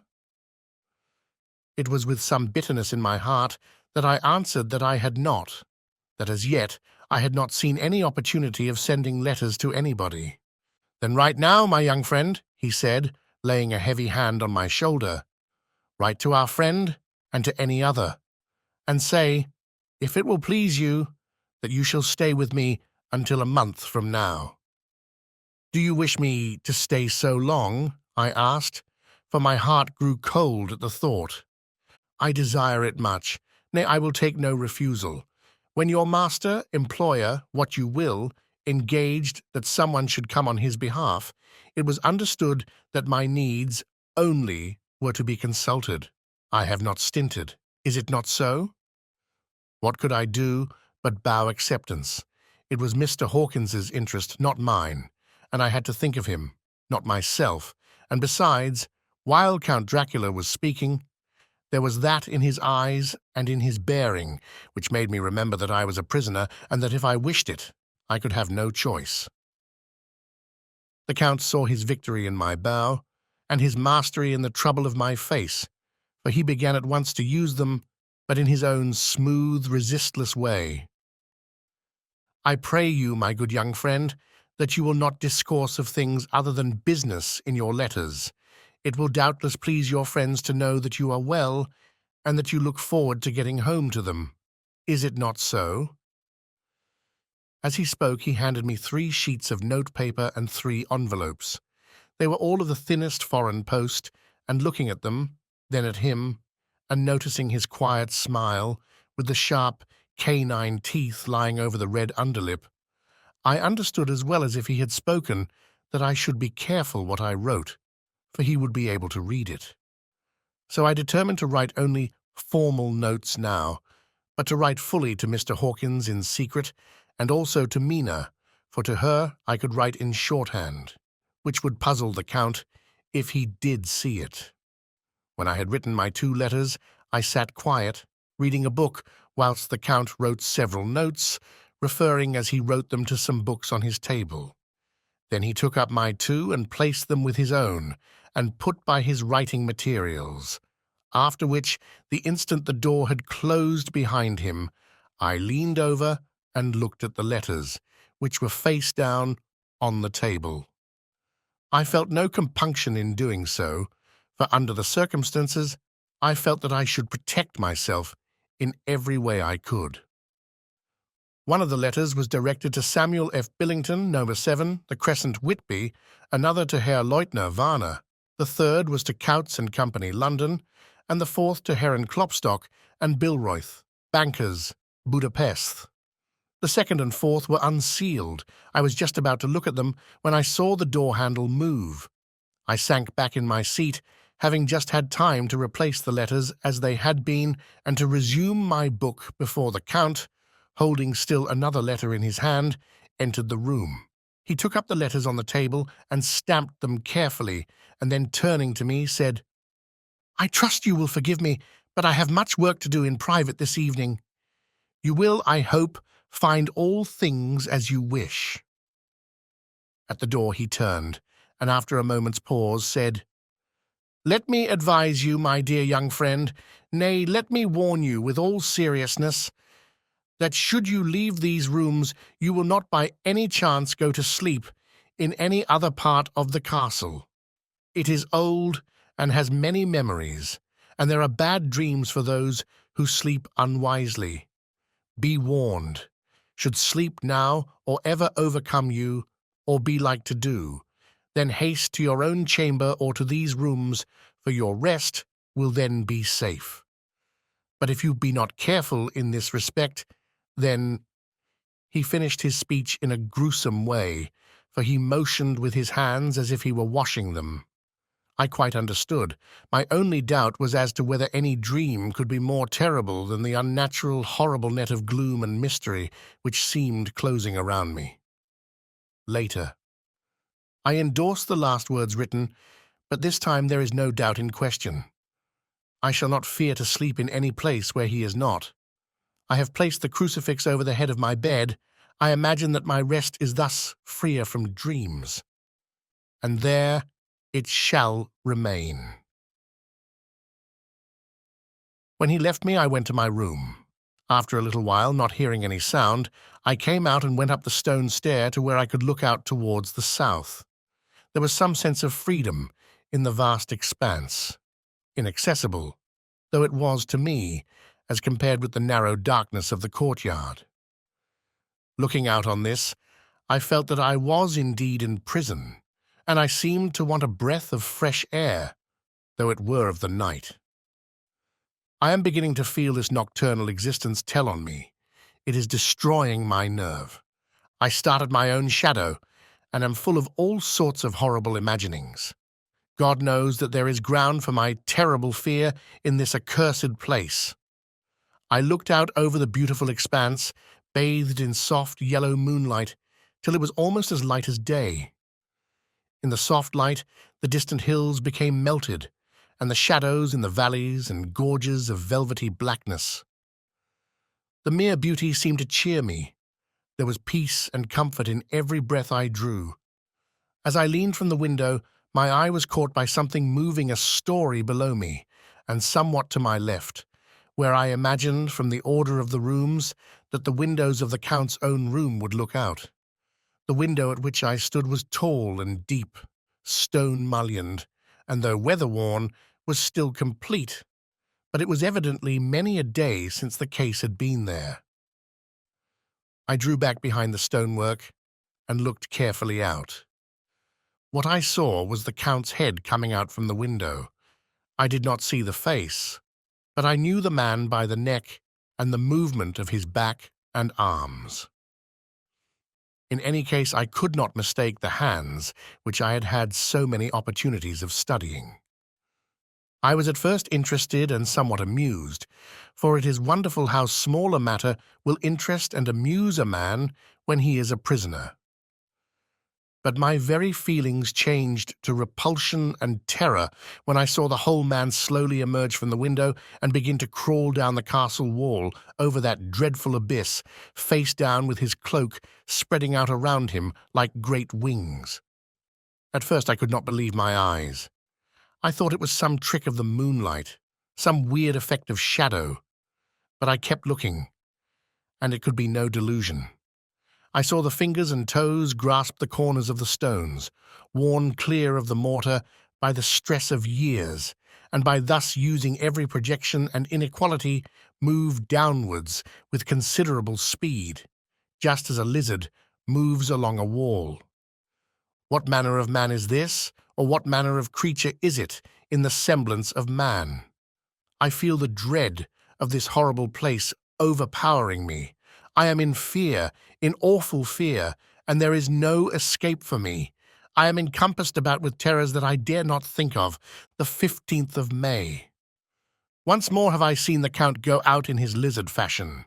He moved downwards in a sidelong way, some 100 feet down, and a good deal to the left. He vanished into some hole or window.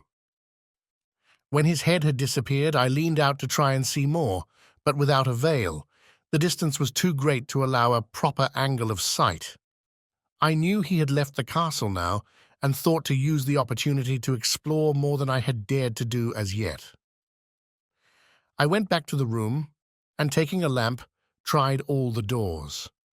They were all locked as I had expected, and the locks were comparatively new, but I went down the stone stairs to the hall where I had entered originally. I found I could pull back the bolts easily enough and unhook the great chains, but the door was locked, and the key was gone. That key must be in the Count's room. I must watch, should his door be unlocked, so that I may get it and escape. I went on to make a thorough examination of the various stairs and passages, and to try the doors that opened from them. One or two small rooms near the hall were open, but there was nothing to see in them except old furniture, dusty with age and moth-eaten. At last, however, I found one door at the top of the stairway, which, though it seemed to be locked, gave a little under pressure. I tried it harder, and found that it was not really locked, but that the resistance came from the fact that the hinges had fallen somewhat, and the heavy door rested on the floor. Here was an opportunity which I might not have again, so I exerted myself, and with many efforts forced it back so that I could enter.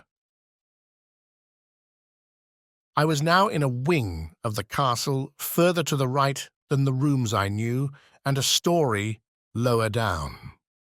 From the windows I could see that the suite of rooms lay along to the south of the castle, the windows of the end room looking out both west and south.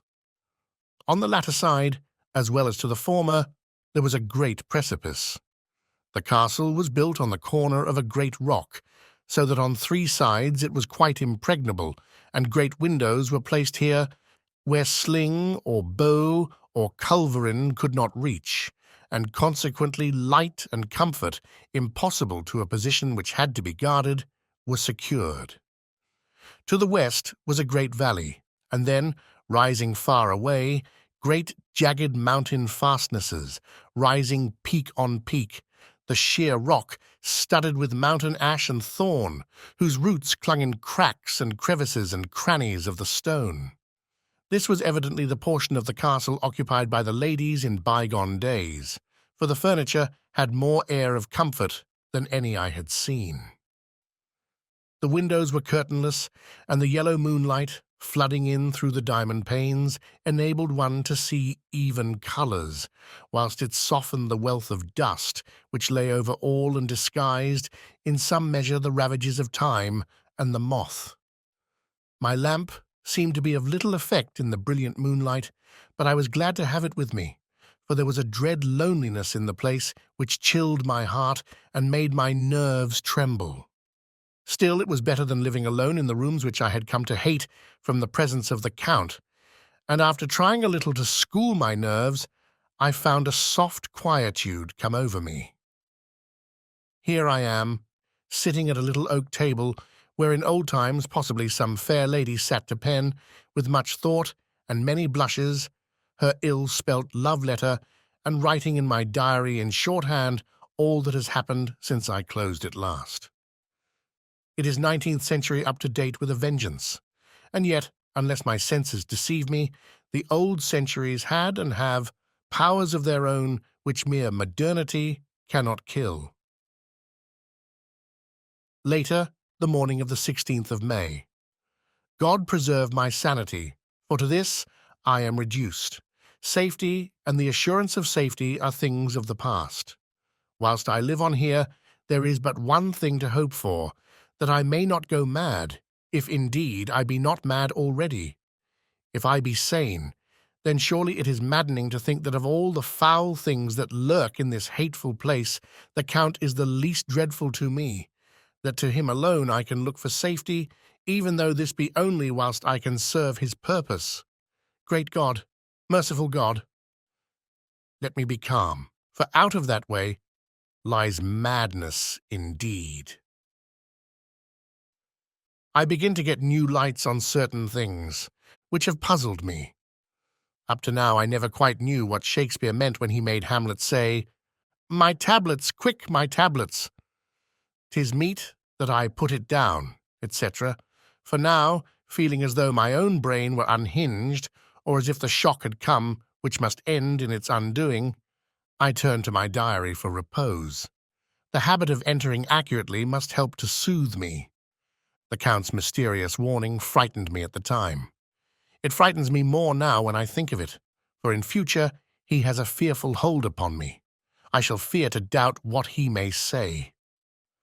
And when I had written in my diary and had fortunately replaced the book and pen in my pocket, I felt sleepy. The Count's warning came into my mind, but I took a pleasure in disobeying it. The sense of sleep was upon me, and with it the obstinacy which sleep brings as outrider. The soft moonlight soothed, and the wide expanse without gave a sense of freedom which refreshed me. I determined not to return tonight to the gloom-haunted rooms, but to sleep here, where of old ladies had sat and sung and lived sweet lives, whilst their gentle breasts were sad for their menfolk away in the midst of remorseless wars. I drew a great couch out of its place, near the corner, so that as I lay I could look at the lovely view to east and south, and unthinking of and uncaring for the dust, composed myself for sleep. I suppose I must have fallen asleep. I hope so, but I fear, for all that followed was startlingly real, so real that now sitting here in the broad, full sunlight of the morning, I cannot in the least believe that it was all sleep. I was not alone. The room was the same, unchanged in any way since I came into it. I could see along the floor, in the brilliant moonlight, my own footsteps marked where I had disturbed the long accumulation of dust. In the moonlight opposite me were 3 young women, ladies by their dress and manner. I thought at the time that I must be dreaming when I saw them, for though the moonlight was behind them, they threw no shadow on the floor. They came close to me and looked at me for some time, and then whispered together. 2 were dark, and had high aquiline noses, like the Count, and great dark piercing eyes that seemed to be almost red when contrasted with the pale yellow moon. The other was fair as can be, with great wavy masses of golden hair and eyes like pale sapphires. I seemed somehow to know her face, and to know it in connection with some dreamy fear, but I could not recollect at the moment how or where. All 3 had brilliant white teeth that shone like pearls against the ruby of their voluptuous lips. There was something about them that made me uneasy, some longing and at the same time some deadly fear. I felt in my heart a wicked, burning desire that they would kiss me with those red lips. It is not good to note this down, lest some day it should meet Mina's eyes and cause her pain, but it is the truth.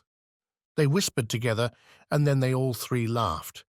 Such a silvery, musical laugh, but as hard as though the sound never could have come through the softness of human lips. It was like the intolerable, tingling sweetness of water glasses when played on by a cunning hand. The fair girl shook her head coquettishly, and the other 2 urged her on. One said, "Go on. You are first, and we shall follow. Yours is the right to begin." The other added, "He is young and strong. There are kisses for us all." I lay quiet, looking out under my eyelashes in an agony of delightful anticipation. The fair girl advanced and bent over me till I could feel the movement of her breath upon me.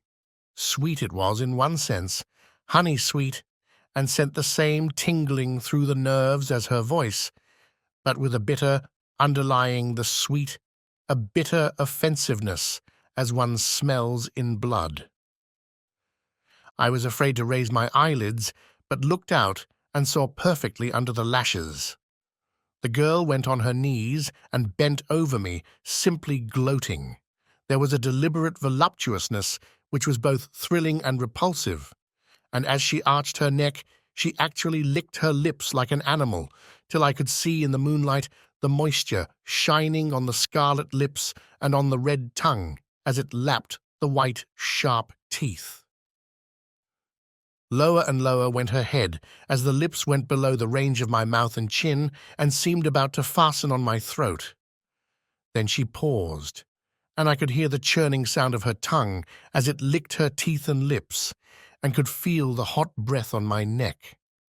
Then the skin of my throat began to tingle as one's flesh does when the hand that is to tickle it approaches nearer, nearer. I could feel the soft, shivering touch of the lips on the super-sensitive skin of my throat and the hard dents of two sharp teeth, just touching and pausing there. I closed my eyes in a languorous ecstasy and waited with beating heart. But at that instant, another sensation swept through me as quick as lightning. I was conscious of the presence of the Count, and of his being as if lapped in a storm of fury. As my eyes opened involuntarily, I saw his strong hand grasp the slender neck of the fair woman, and with giant's power draw it back, the blue eyes transformed with fury, the white teeth champing with rage, and the fair cheeks blazing red with passion. But the Count! Never did I imagine such wrath and fury, even to the demons of the pit. His eyes were positively blazing. The red light in them was lurid, as if the flames of hellfire blazed behind them. His face was deathly pale, and the lines of it were hard like drawn wires. The thick eyebrows that met over the nose now seemed like a heaving bar of white-hot metal. With a fierce sweep of his arm, he hurled the woman from him, and then motioned to the others as though he were beating them back. It was the same imperious gesture that I had seen used to the wolves. In a voice which, though low and almost in a whisper, seemed to cut through the air and then ring round the room, he said, "How dare you touch him, any of you? How dare you cast eyes on him when I had forbidden it? Back, I tell you all. This man belongs to me. Beware how you meddle with him, or you'll have to deal with me." The fair girl, with a laugh of ribald coquetry, turned to answer him. "You yourself never loved. You never love." On this, the other women joined, and such a mirthless, hard, soulless laughter rang through the room that it almost made me faint to hear. It seemed like the pleasure of fiends. Then the Count turned, after looking at my face attentively, and said in a soft whisper, "Yes, I too can love. You yourselves can tell it from the past. Is it not so? Well, now I promise you that when I am done with him, you shall kiss him at your will. Now go, go. I must awaken him, for there is work to be done." "Are we to have nothing tonight?" said one of them with a low laugh, as she pointed to the bag which he had thrown upon the floor, and which moved as though there were some living thing within it. For answer, he nodded his head. One of the women jumped forward and opened it. If my ears did not deceive me, there was a gasp and a low wail, as of a half-smothered child. The women closed round, whilst I was aghast with horror. But as I looked, they disappeared, and with them the dreadful bag. There was no door near them, and they could not have passed me without my noticing. They simply seemed to fade into the rays of the moonlight and pass out through the window, for I could see outside the dim, shadowy forms for a moment before they entirely faded away. Then the horror overcame me and I sank down unconscious. Chapter 4. Johnathan Harker's journal continued. I awoke in my own bed. If it be that I had not dreamt, the Count must have carried me here. I tried to satisfy myself on the subject, but could not arrive at any unquestionable result. To be sure, there were certain small evidences, such as that my clothes were folded and laid by in a manner which was not my habit. My watch was still unwound, and I am rigorously accustomed to wind it the last thing before going to bed, and many such details. But these things are no proof, for they may have been evidences that my mind was not as usual, and, from some cause or another, I had certainly been much upset. I must watch for proof. Of one thing I am glad. If it was that the Count carried me here and undressed me, he must have been hurried in his task, for my pockets are intact. I am sure this diary would have been a mystery to him which he would not have brooked. He would have taken or destroyed it. As I look round this room, although it has been to me so full of fear, it is now a sort of sanctuary, for nothing can be more dreadful than those awful women who are, waiting to suck my blood. The 18th of May.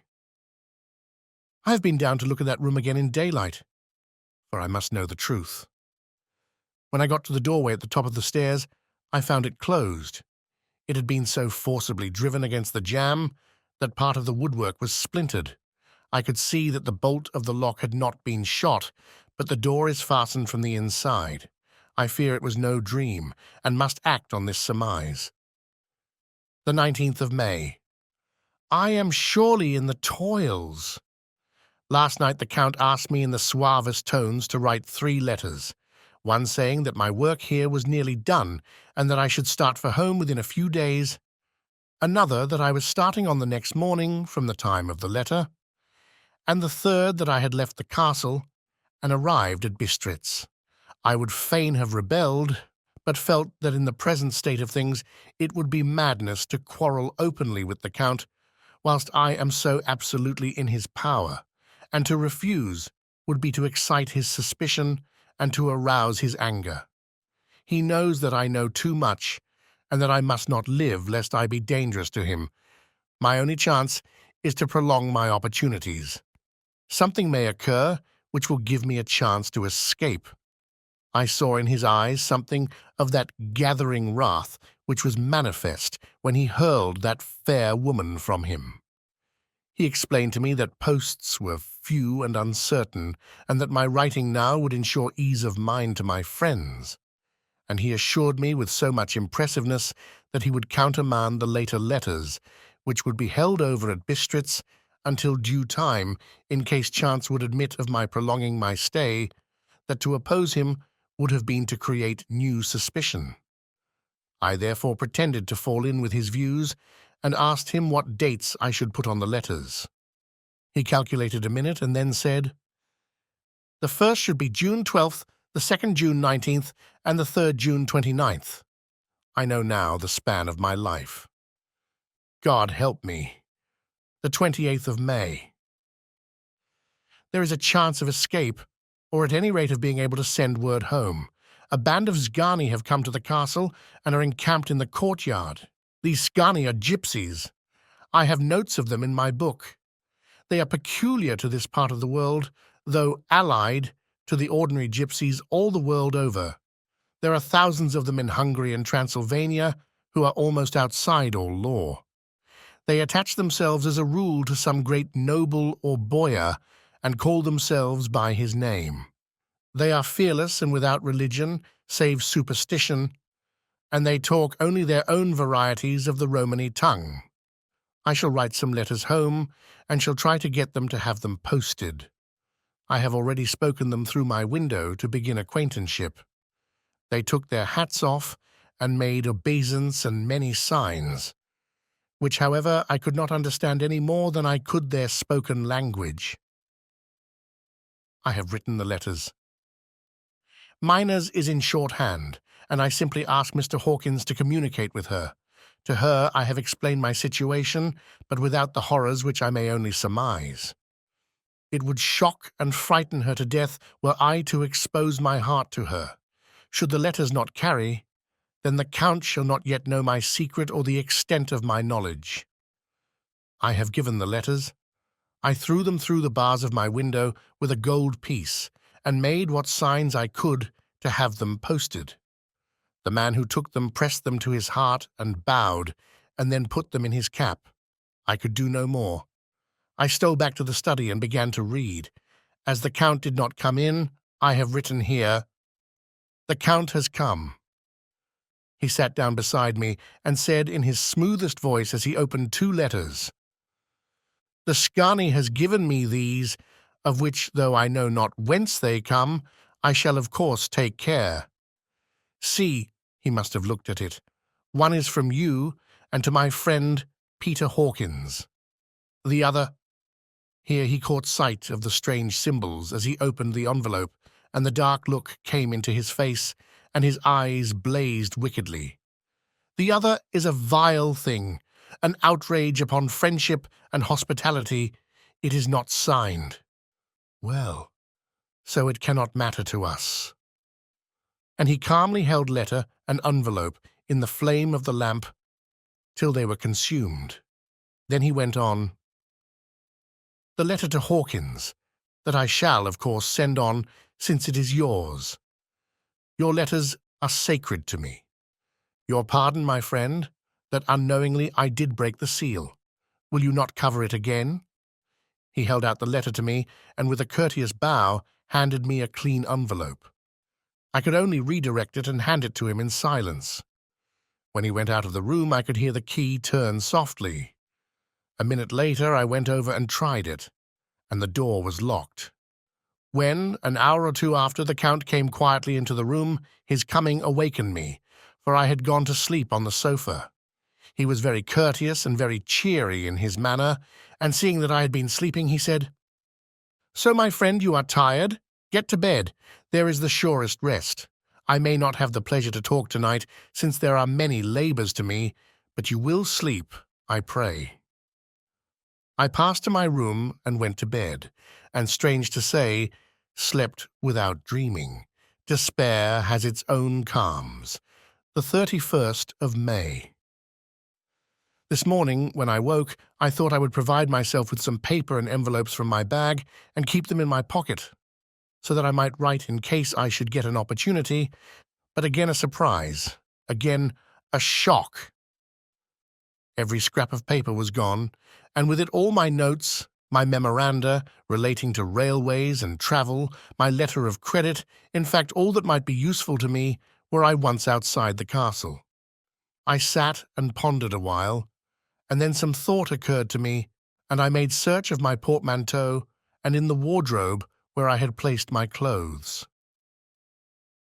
The suit in which I had travelled was gone, and also my overcoat and rug. I could find no trace of them anywhere. This looked like some new scheme of villainy. The 17th of June. This morning, as I was sitting on the edge of my bed, cudgelling my brains, I heard, without a cracking of whips and pounding and scraping of horses' feet, up the rocky path beyond the courtyard. With joy I hurried to the window and saw drive into the yard 2 great lighter wagons, each drawn by 8 sturdy horses, and at the head of each pair a Slovak with his wide hat, great nail-studded belt, dirty sheepskin and high boots. They had also their long staves in hand. I ran to the door, intending to descend and try and join them through the main hall, as I thought that way might be opened for them. Again, a shock. My door was fastened on the outside. Then I ran to the window and cried to them. They looked up at me stupidly and pointed, but just then the hetman of the Skani came out, and seeing them pointing to my window, said something, at which they laughed. Henceforth, no effort of mine, no piteous cry or agonized entreaty would make them even look at me. They resolutely turned away. The lighter wagons contained great square boxes with handles of thick rope. These were evidently empty by the ease with which the Slovaks handled them, and by their resonance as they were roughly moved. When they were all unloaded and packed in a great heap in one corner of the yard, the Slovaks were given some money by the shkani, and spitting on it for luck, lazily went each to his horse's head. Shortly afterwards, I heard the cracking of their whips die away in the distance. The 24th of June, before morning. Last night, the Count left me early and locked himself into his own room. As soon as I dared, I ran up the winding stair and looked out of the window, which opened south. I thought I would watch for the Count, for there is something going on. The Skani are quartered somewhere in the castle and are doing work of some kind. I know it, for now and then I hear a far-away muffled sound as of mattock and spade, and whatever it is, it must be the end of some ruthless villainy. And I had been at the window somewhat less than half an hour when I saw something coming out of the Count's window. I drew back and watched carefully and saw the whole man emerge. It was a new shock to me to find that he had on the suit of clothes which I had worn whilst travelling here, and slung over his shoulder the terrible bag which I had seen the women take away. There could be no doubt as to his quest, and in my garb too.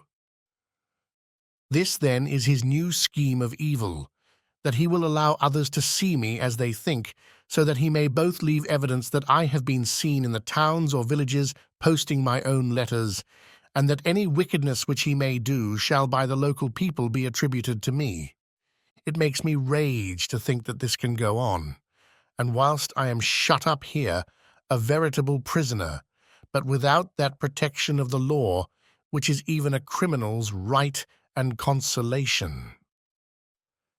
I thought I would watch for the Count's return, and for a long time sat doggedly at the window. Then I began to notice that there were some quaint little specks floating in the rays of the moonlight. They were like the tiniest grains of dust, and they whirled round and gathered in clusters in a nebulous sort of way. I watched them with a sense of soothing, and a sort of calm stole over me. I leaned back in the embrasure in a more comfortable position so that I could enjoy more fully the aerial gambolling. Something made me start up. A low, piteous howling of dogs, somewhere far below in the valley, which was hidden from my sight. Louder, it seemed to ring in my ears, and the floating motes of dust to take new shapes to the sound as they danced in the moonlight. I felt myself struggling to awake to some call of my instincts. Nay, my very soul was struggling, and my half-remembered sensibilities were striving to answer the call. I was becoming hypnotized. Quicker and quicker danced the dust. The moonbeams seemed to quiver as they went by me into the mass of gloom beyond. More and more they gathered till they seemed to take dim, phantom shapes. And then I started, broad awake and in full possession of my senses, and ran screaming from the place. The phantom shapes, which were becoming gradually materialized from the moonbeams, were those of the three ghostly women to whom I was doomed. I fled and felt somewhat safer in my own room, where there was no moonlight and where the lamp was burning brightly. And when a couple of hours had passed, I heard something stirring in the Count's room, something like a sharp wail quickly suppressed. And then there was silence, deep, awful silence, which chilled me. With a beating heart, I tried the door, but I was locked in my prison and could do nothing. I sat down and simply cried. As I sat, I heard a sound in the courtyard without, the agonized cry of a woman. I rushed to the window and, throwing it up, peered out between the bars. There, indeed, was a woman with dishevelled hair holding her hands over her heart as one distressed with running. She was leaning against a corner of the gateway. When she saw my face at the window, she threw herself forward and shouted in a voice laden with menace, "Monster, give me my child!" She threw herself on her knees and, raising up her hands, cried the same words in tones which wrung my heart. Then she tore her hair and beat her breast and abandoned herself to all the violences of extravagant emotion. Finally, she threw herself forward, and though I could not see her, I could hear the beating of her naked hands against the door. Somewhere high overhead, probably on the tower, I heard the voice of the Count calling in his harsh metallic whisper. His call seemed to be answered from far and wide by the howling of wolves. Before many minutes had passed, a pack of them poured, like a pent-up dam when liberated, through the wide entrance into the courtyard. There was no cry from the woman, and the howling of the wolves was but short. Before long they streamed away singly, licking their lips. I could not pity her, for I knew now what had become of her child, and she was better dead. What shall I do? What can I do? How can I escape from this dreadful thing of night and gloom and fear?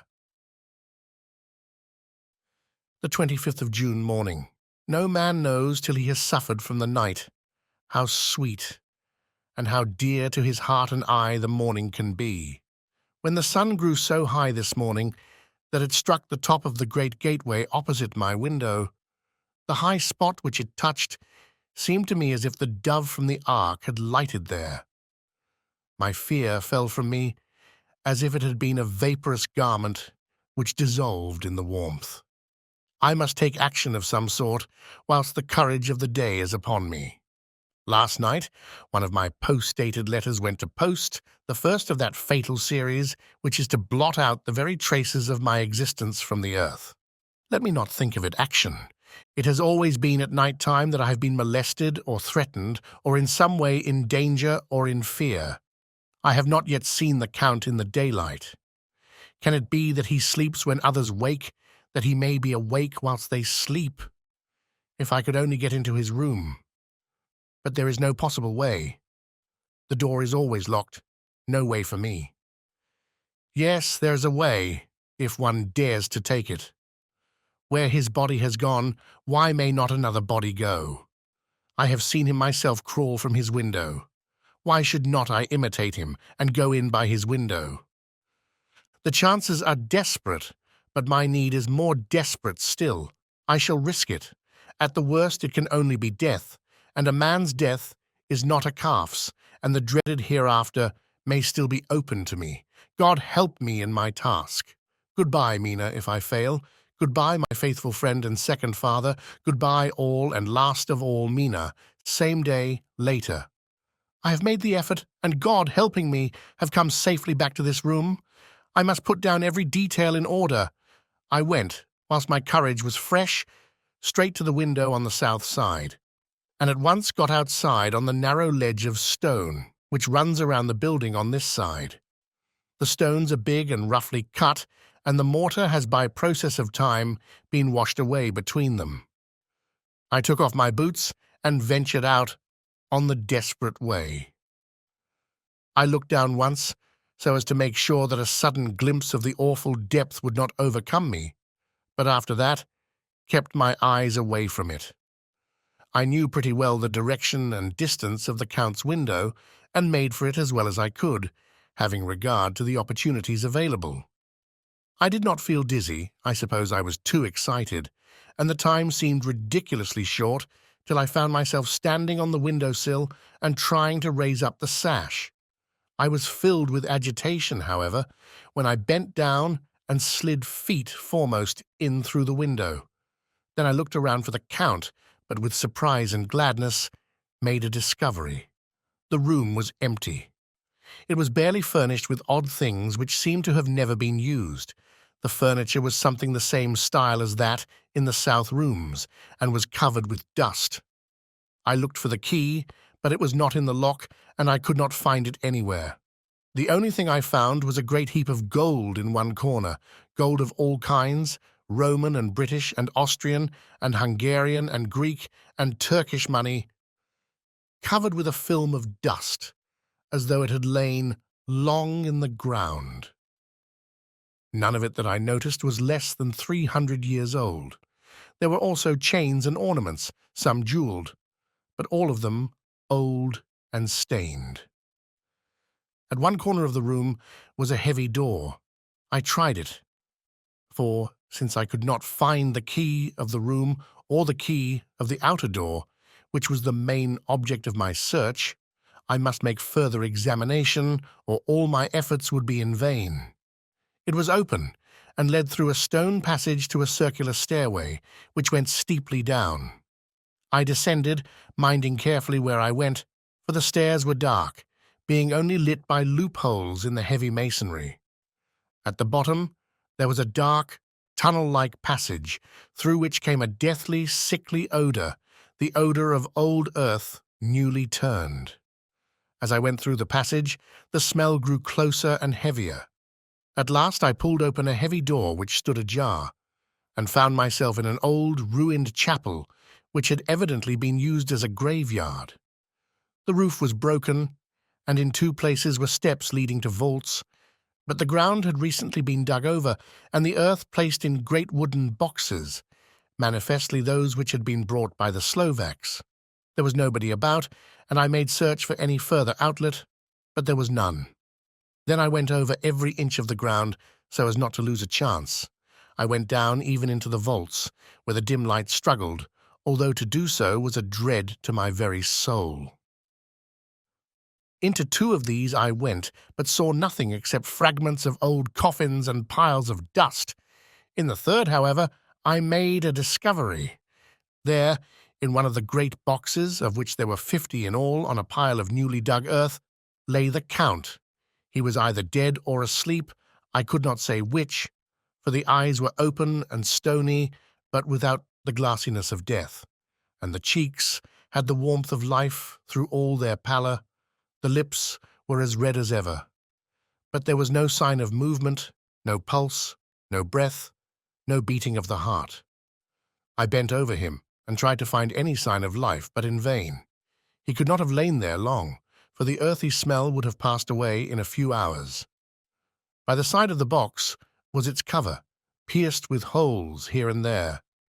I thought he might have the keys on him, but when I went to search I saw the dead eyes, and in them, dead though they were, such a look of hate, though unconscious of me or my presence, that I fled from the place, and leaving the Count's room by the window, crawled again up the castle wall. Regaining my room, I threw myself panting upon the bed, and tried to think. The 29th of June. Today is the date of my last letter, and the Count has taken steps to prove that it was genuine, for again I saw him leave the castle by the same window, and in my clothes. As he went down the wall, lizard fashion, I wished I had a gun or some lethal weapon, that I might destroy him, but I fear that no weapon wrought alone by man's hand would have any effect on him. I dared not wait to see him return, for I feared to see those weird sisters. I came back to the library and read there till I fell asleep. I was awakened by the Count, who looked at me as grimly as a man can look as he said, "Tomorrow, my friend, we must part. You return to your beautiful England, I to some work which may have such an end that we may never meet. Your letter home has been dispatched. Tomorrow I shall not be here, but all shall be ready for your journey. In the morning come the Skani, who have some labours of their own here, and also come some Slovaks.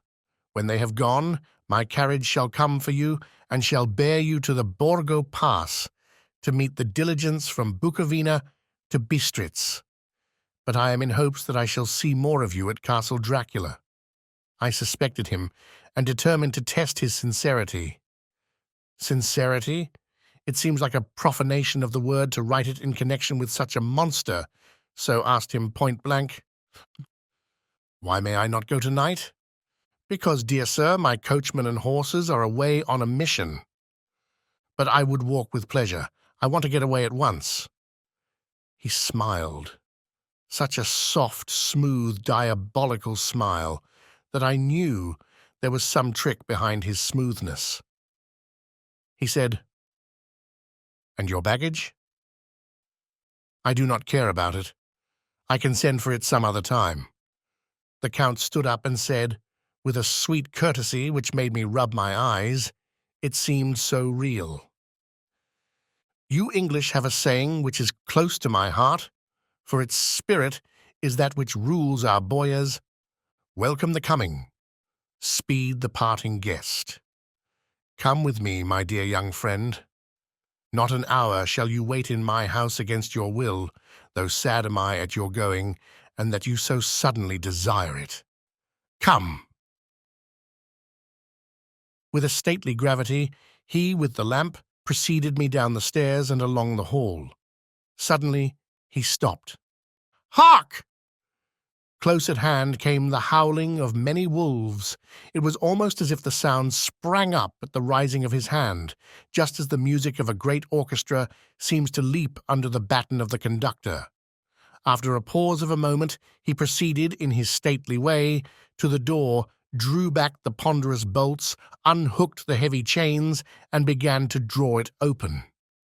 To my intense astonishment, I saw that it was unlocked. Suspiciously, I looked all round, but could see no key of any kind. As the door began to open, the howling of the wolves without grew louder and angrier. Their red jaws, with champing teeth, and their blunt-clawed feet as they leaped, came in through the opening door. I knew then that to struggle at the moment against the Count was useless. With such allies as these at his command, I could do nothing.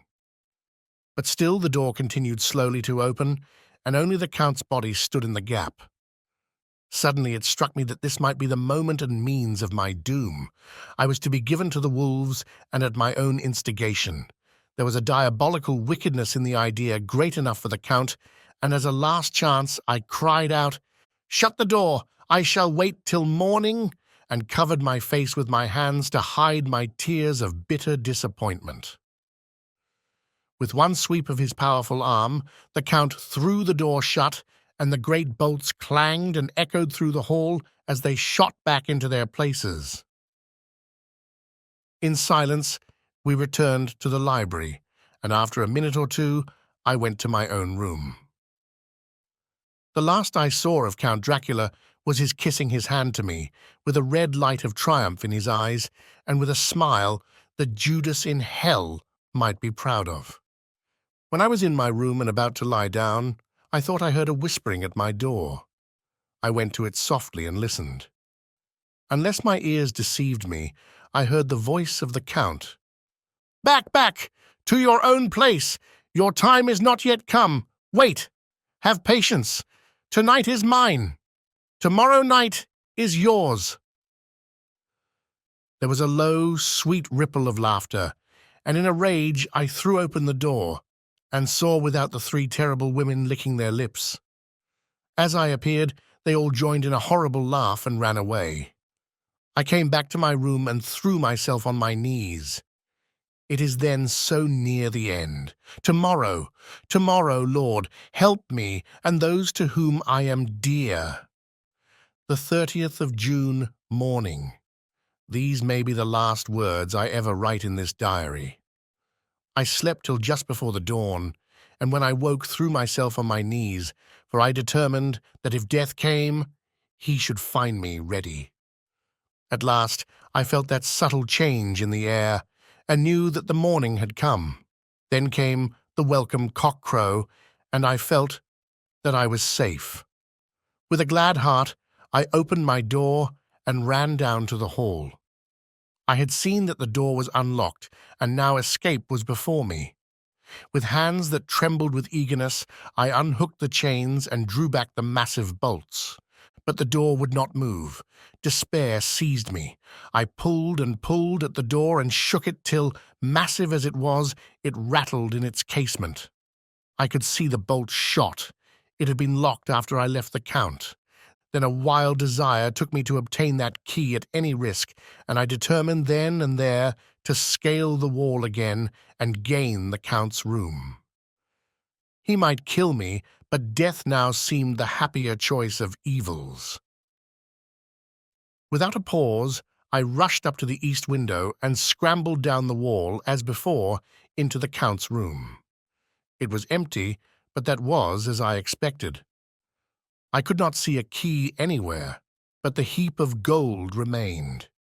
I went through the door in the corner and down the winding stair and along the dark passage to the old chapel. I knew now well enough where to find the monster I sought.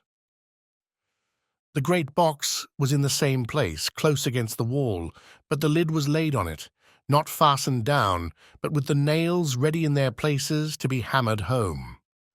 I knew I must reach the body for the key, so I raised the lid and laid it back against the wall. And then I saw something which filled my very soul with horror. There lay the Count, but looking as if his youth had been half renewed, for the white hair and moustache were changed to dark iron grey.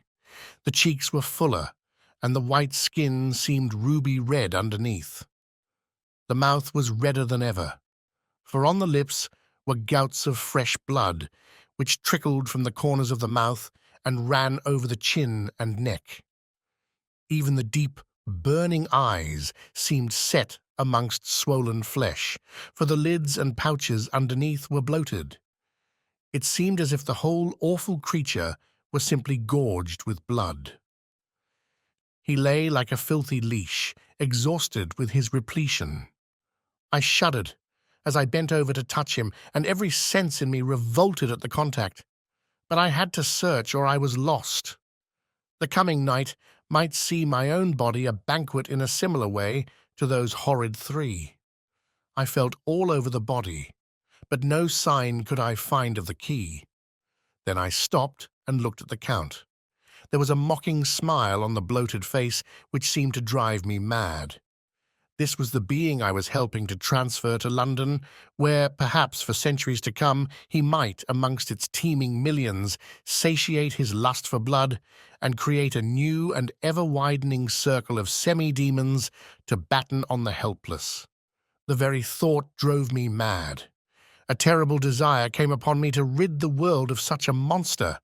There was no lethal weapon at hand, but I seized a shovel, which the workman had been using to fill the cases, and lifting it high, struck, with the edge downward, at the hateful face. But as I did so, the head turned, and the eyes fell full upon me, with all their blaze of basilisk horror. The sight seemed to paralyze me, and the shovel turned in my hand and glanced from the face, merely making a deep gash above the forehead. The shovel fell from my hand across the box, and as I pulled it away, the flange of the blade caught the edge of the lid, which fell over again, and hid the horrid thing from my sight. The last glimpse I had was of the bloated face, blood-stained and fixed with a grin of malice, which would have held its own in the nethermost hell. I thought and thought what should be my next move, but my brain seemed on fire, and I waited with a despairing feeling growing over me. As I waited, I heard in the distance a gypsy song sung by merry voices coming closer, and through their song the rolling of heavy wheels and the cracking of whips. The Scani and the Slovaks of whom the Count had spoken were coming. With a last look around, and at the box which contained the vile body, I ran from the place and gained the Count's room, determined to rush out at the moment the door should be opened. With strained ears I listened, and heard downstairs the grinding of the key in the great lock and the falling back of the heavy door. There must have been some other means of entry, or someone had a key for one of the locked doors. Then there came the sound of many feet tramping and dying away in some passage, which sent up a clanging echo. I turned to run down again towards the vault, where I might find the new entrance. But at the moment there seemed to come a violent puff of wind, and the door to the winding stair blew to with a shock that set the dust from the lintels flying. When I ran to push it open, I found that it was hopelessly fast. I was again a prisoner, and the net of doom was closing round me more closely. As I write, there is in the passage below a sound of many tramping feet, and the crash of weights being set down heavily, doubtless the boxes, with their freight of earth. There is a sound of hammering. It is the box being nailed down. Now I can hear the heavy feet tramping again along the hall, with many other idle feet coming behind them. The door is shut, and the chains rattle. There is a grinding of the key in the lock. I can hear the key withdraw. Then another door opens and shuts. I hear the creaking of lock and bolt. Hark! In the courtyard. And down the rocky way, the roll of heavy wheels, the crack of whips, and the chorus of the Sgani as they pass into the distance. I am alone in the castle with those awful women. Bah! Mina is a woman, and there is naught in common. They are devils of the pit. I shall not remain alone with them. I shall try to scale the castle wall farther than I have yet attempted. I shall take some of the gold with me, lest I want it later. I may find a way from this dreadful place, and then a way for home, a way to the quickest and nearest train, away from this cursed spot, from this cursed land, where the devil and his children still walk with earthly feet. At least God's mercy is better than that of these monsters, and the precipice is steep and high. At its foot a man may sleep, as a man. Goodbye, all. Mina! Chapter 5. Letter from Miss Mina Murray to Miss Lucy Westenra. The 9th of May.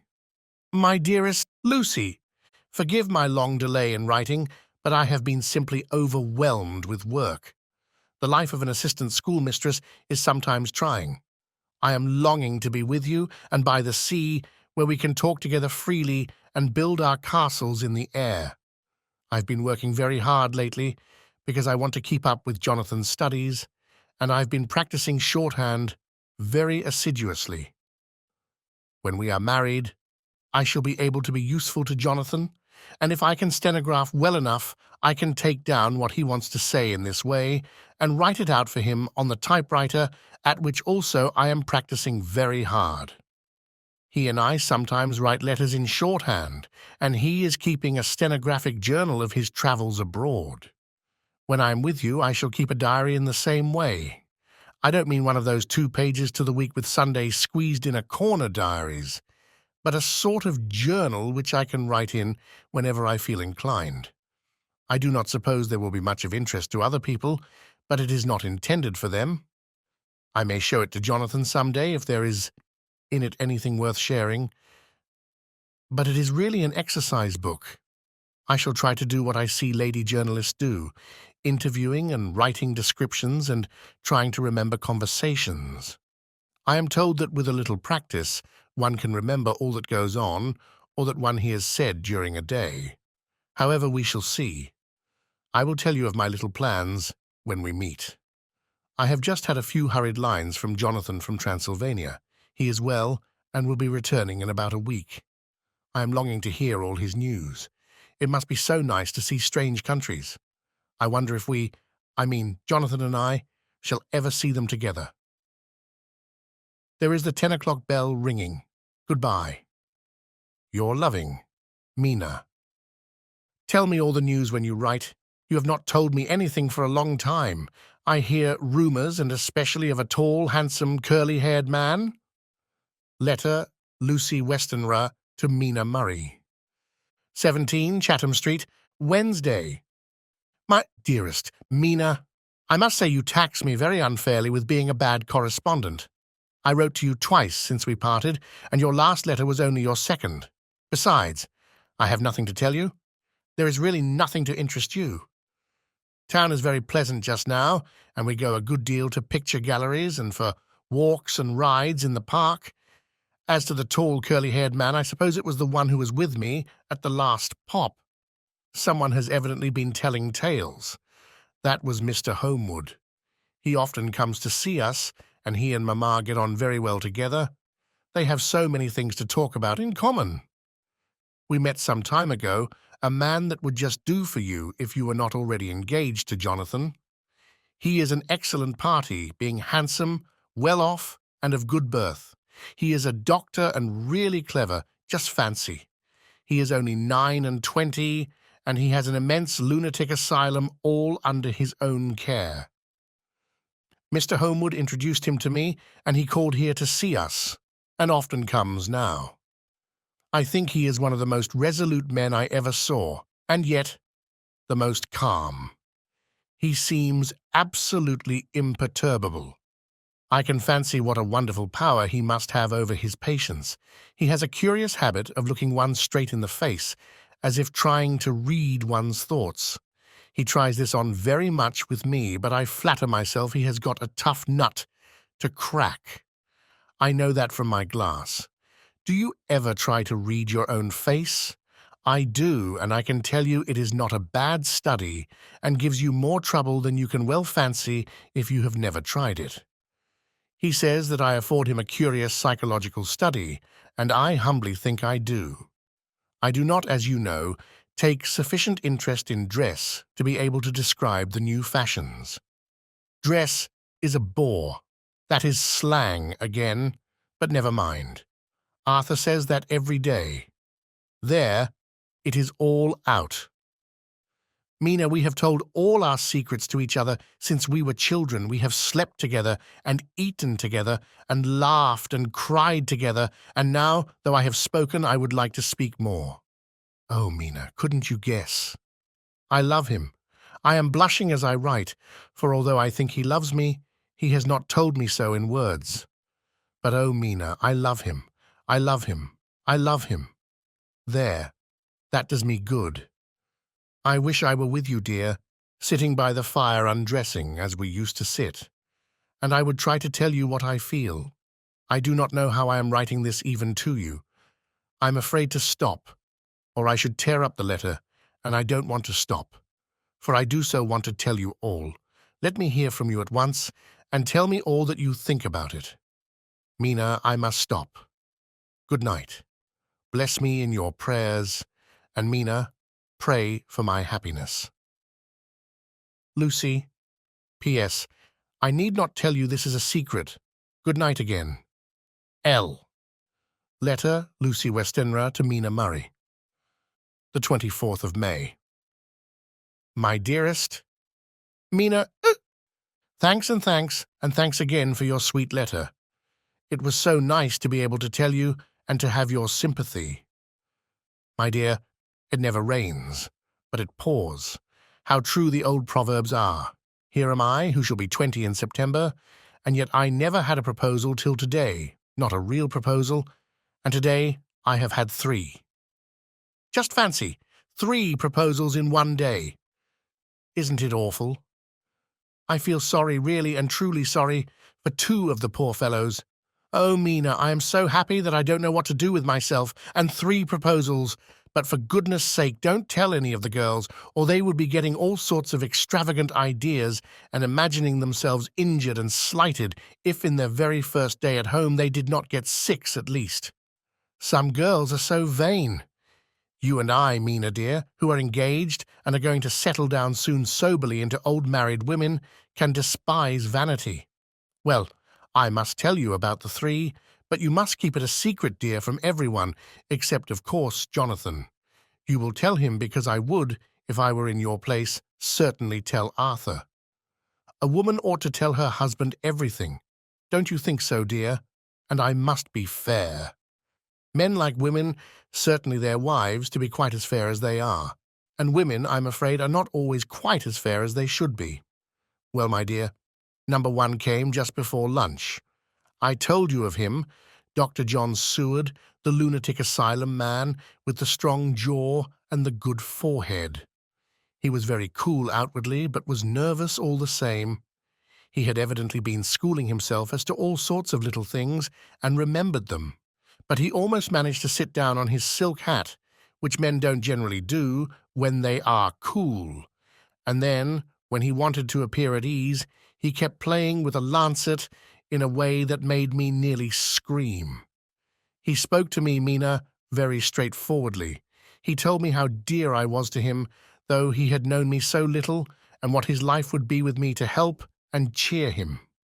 He was going to tell me how unhappy he would be if I did not care for him, but when he saw me cry, he said that he was a brute and would not add to my present trouble. Then he broke off and asked if I could love him in time, and when I shook my head, his hands trembled, and then with some hesitation he asked me if I cared already for anyone else. He put it very nicely, saying that he did not want to wring my confidence from me, but only to know, because if a woman's heart was free, a man might have hope. And then, Mina, I felt a sort of duty to tell him that there was someone. I only told him that much, and then he stood up, and he looked very strong and very grave as he took both my hands in his and said he hoped I would be happy, and that, if I ever wanted a friend, I must count him one of my best. Oh, Mina dear, I can't help crying, and you must excuse this letter being all blotted. Being proposed to is all very nice and all that sort of thing, but it isn't at all a happy thing when you have to see a poor fellow whom you know loves you honestly going away and looking all broken-hearted, and to know that no matter what he may say at the moment, you are passing quite out of his life.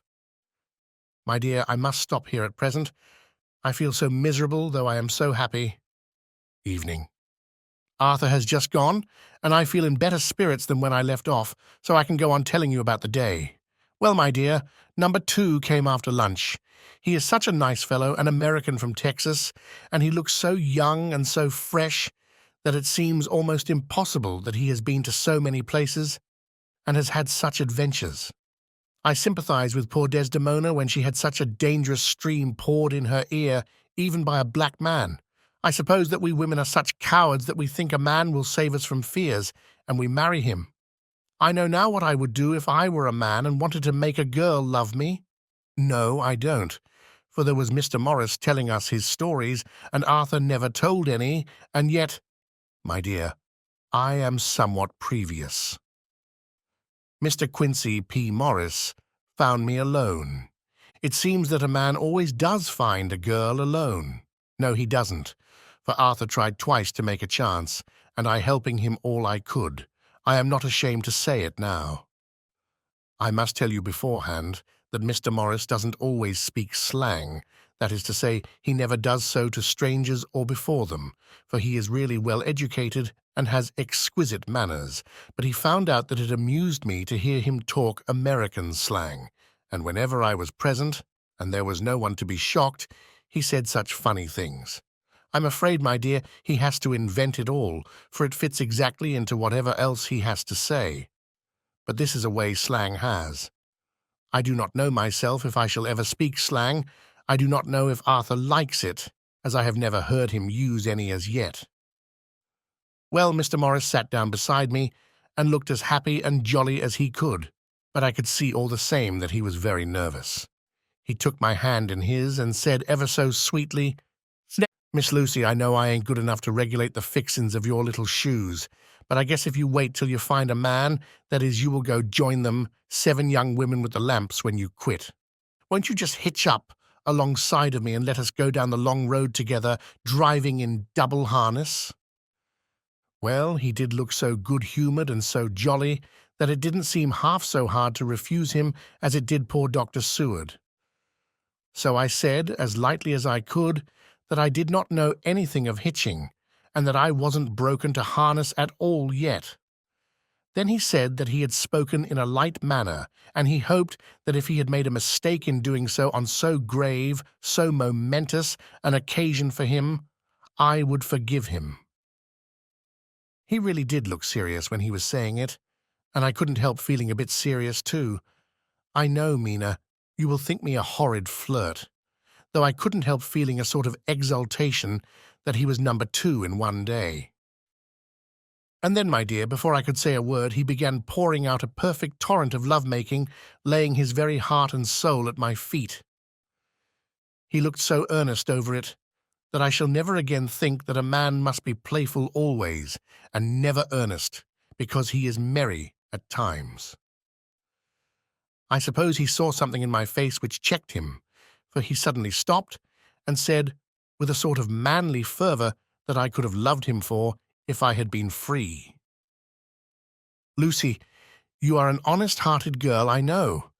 I should not be here speaking to you as I am now if I did not believe you clean grit, right through to the very depths of your soul. Tell me, like one good fellow to another, is there anyone else that you care for? And if there is, I'll never trouble you a hair's breadth again, but will be, if you will let me, a very faithful friend. My dear Mina, why are men so noble when we women are so little worthy of them? Here was I almost making fun of this great-hearted, true gentleman. I burst into tears. I'm afraid, my dear, you will think this a very sloppy letter in more ways than one, and I really felt very badly. Why can't they let a girl marry 3 men, or as many as want her, and save all this trouble? But this is heresy, and I must not say it. I am glad to say that, though I was crying, I was able to look into Mr. Morris's brave eyes, and I told him out straight, yes, there is someone I love, though he has not told me yet that he even loves me. I was right to speak to him so frankly, for quite a light came into his face, and he put out both his hands and took mine. I think I put them into his, and said in a hearty way, "That's my brave girl. It's better worth being late for a chance of winning you than being in time for any other girl in the world. Don't cry, my dear. If it's for me, I'm a hard nut to crack, and I take it standing up. If that other fellow doesn't know his happiness, well, he'd better look for it soon, or he'll have to deal with me. Little girl, your honesty and pluck have made me a friend, and that's rarer than a lover. It's more unselfish anyhow. My dear, I'm going to have a pretty lonely walk between this and Kingdom Come. Won't you give me one kiss? It'll be something to keep off the darkness now and then. You can, if you like, for that other good fellow. He must be a good fellow, my dear, and a fine fellow, or you could not love him, hasn't spoken yet." That quite won me, Mina, for it was brave and sweet of him, and noble, too, to a rival, wasn't it? And he's so sad. So I leant over and kissed him. He stood up with my 2 hands in his, and as he looked down into my face, I'm afraid I was blushing very much, he said, "Little girl, I hold your hand and you've kissed me, and if these things don't make us friends, nothing ever will. Thank you for your sweet honesty to me, and goodbye." He wrung my hand, and taking up his hat, went straight out of the room without looking back, without a tear or a quiver or a pause. And I am crying like a baby. Oh, why must a man like that be made unhappy when there are lots of girls about who would worship the very ground he trod on? I know I would if I were free, only I don't want to be free. My dear, this quite upset me, and I feel I cannot write of happiness just at once after telling you of it, and I don't wish to tell of the number 3 until it can be all happy. Ever your loving, Lucy. P.S. Oh, about number 3, I needn't tell you of number 3, need I? Besides, it was all so confused. It seemed only a moment from his coming into the room till both his arms were round me and he was kissing me. I am very, very happy, and I don't know what I have done to deserve it. I must only try in the future to show that I am not ungrateful to God for all his goodness to me in sending to me such a lover, such a husband, and such a friend. Goodbye. Dr. Seward's diary, kept in phonograph. The 25th of May. Ebb tide in appetite today. Cannot eat, cannot rest, so diary instead. Since my rebuff of yesterday, I have a sort of empty feeling. Nothing in the world seems of sufficient importance to be worth the doing. As I knew that the only cure for this sort of thing was work, I went down amongst the patients. I picked out one who has afforded me a study of much interest. He is so quaint that I am determined to understand him as well as I can. Today, I seem to get nearer than ever before to the heart of his mystery. I questioned him more fully than I had ever done, with a view to making myself master of the facts of his hallucination. In my manner of doing it, there was, I now see, something of cruelty. I seemed to wish to keep him to the point of his madness, a thing which I avoid with the patients as I would the mouth of hell. Under what circumstances would I not avoid the pit of hell? Omnia Romae venalia sunt. Hell has its price. Verb sap. If there be anything behind this instinct, it will be valuable to trace it afterwards accurately, so I had better commence to do so. Therefore, R.M. Renfield, Etat 59. Sanguine temperament, great physical strength, morbidly excitable, periods of gloom, ending in some fixed idea which I cannot make out. I presume that the sanguine temperament itself and the disturbing influence end in a mentally accomplished finish. A possibly dangerous man, probably dangerous if unselfish. In selfish men, caution is as secure an armor for their foes as for themselves. What I think of on this point is, when self is the fixed point, the centripetal force is balanced with the centrifugal. When duty, a cause, etc., is the fixed point, the latter force is paramount, and only accident or a series of accidents can balance it. Letter, Quincy P. Morris, to Honorable Arthur Homewood. The 25th of May. My dear. Art, we've told yarns by the campfire in the prairies, and dressed one another's wounds after trying a landing at the Marquesas, and drunk healths on the shore of Titicaca. There are more yarns to be told, and other wounds to be healed, and another health to be drunk. Won't you let this be at my campfire tomorrow night? I have no hesitation in asking you, as I know a certain lady is engaged to a certain dinner party, and that you are free. There will only be one other, our old pal at the Korea, Jack Seward. He's coming too, and we both want to mingle our weeps over the wine cup and to drink a health with all our hearts to the happiest man in all the wide world, who has won the noblest heart that God has made and the best worth winning. We promise you a hearty welcome and a loving greeting and a health as true as your own right hand. We shall both swear to leave you at home if you drink too deep to a certain pair of eyes. Come. Yours as ever and always, Quincy P. Morris. Telegram from Arthur Homewood to Quincy P. Morris. The 26th of May. Count me in every time. I bear messages which will make both your ears tingle. Art.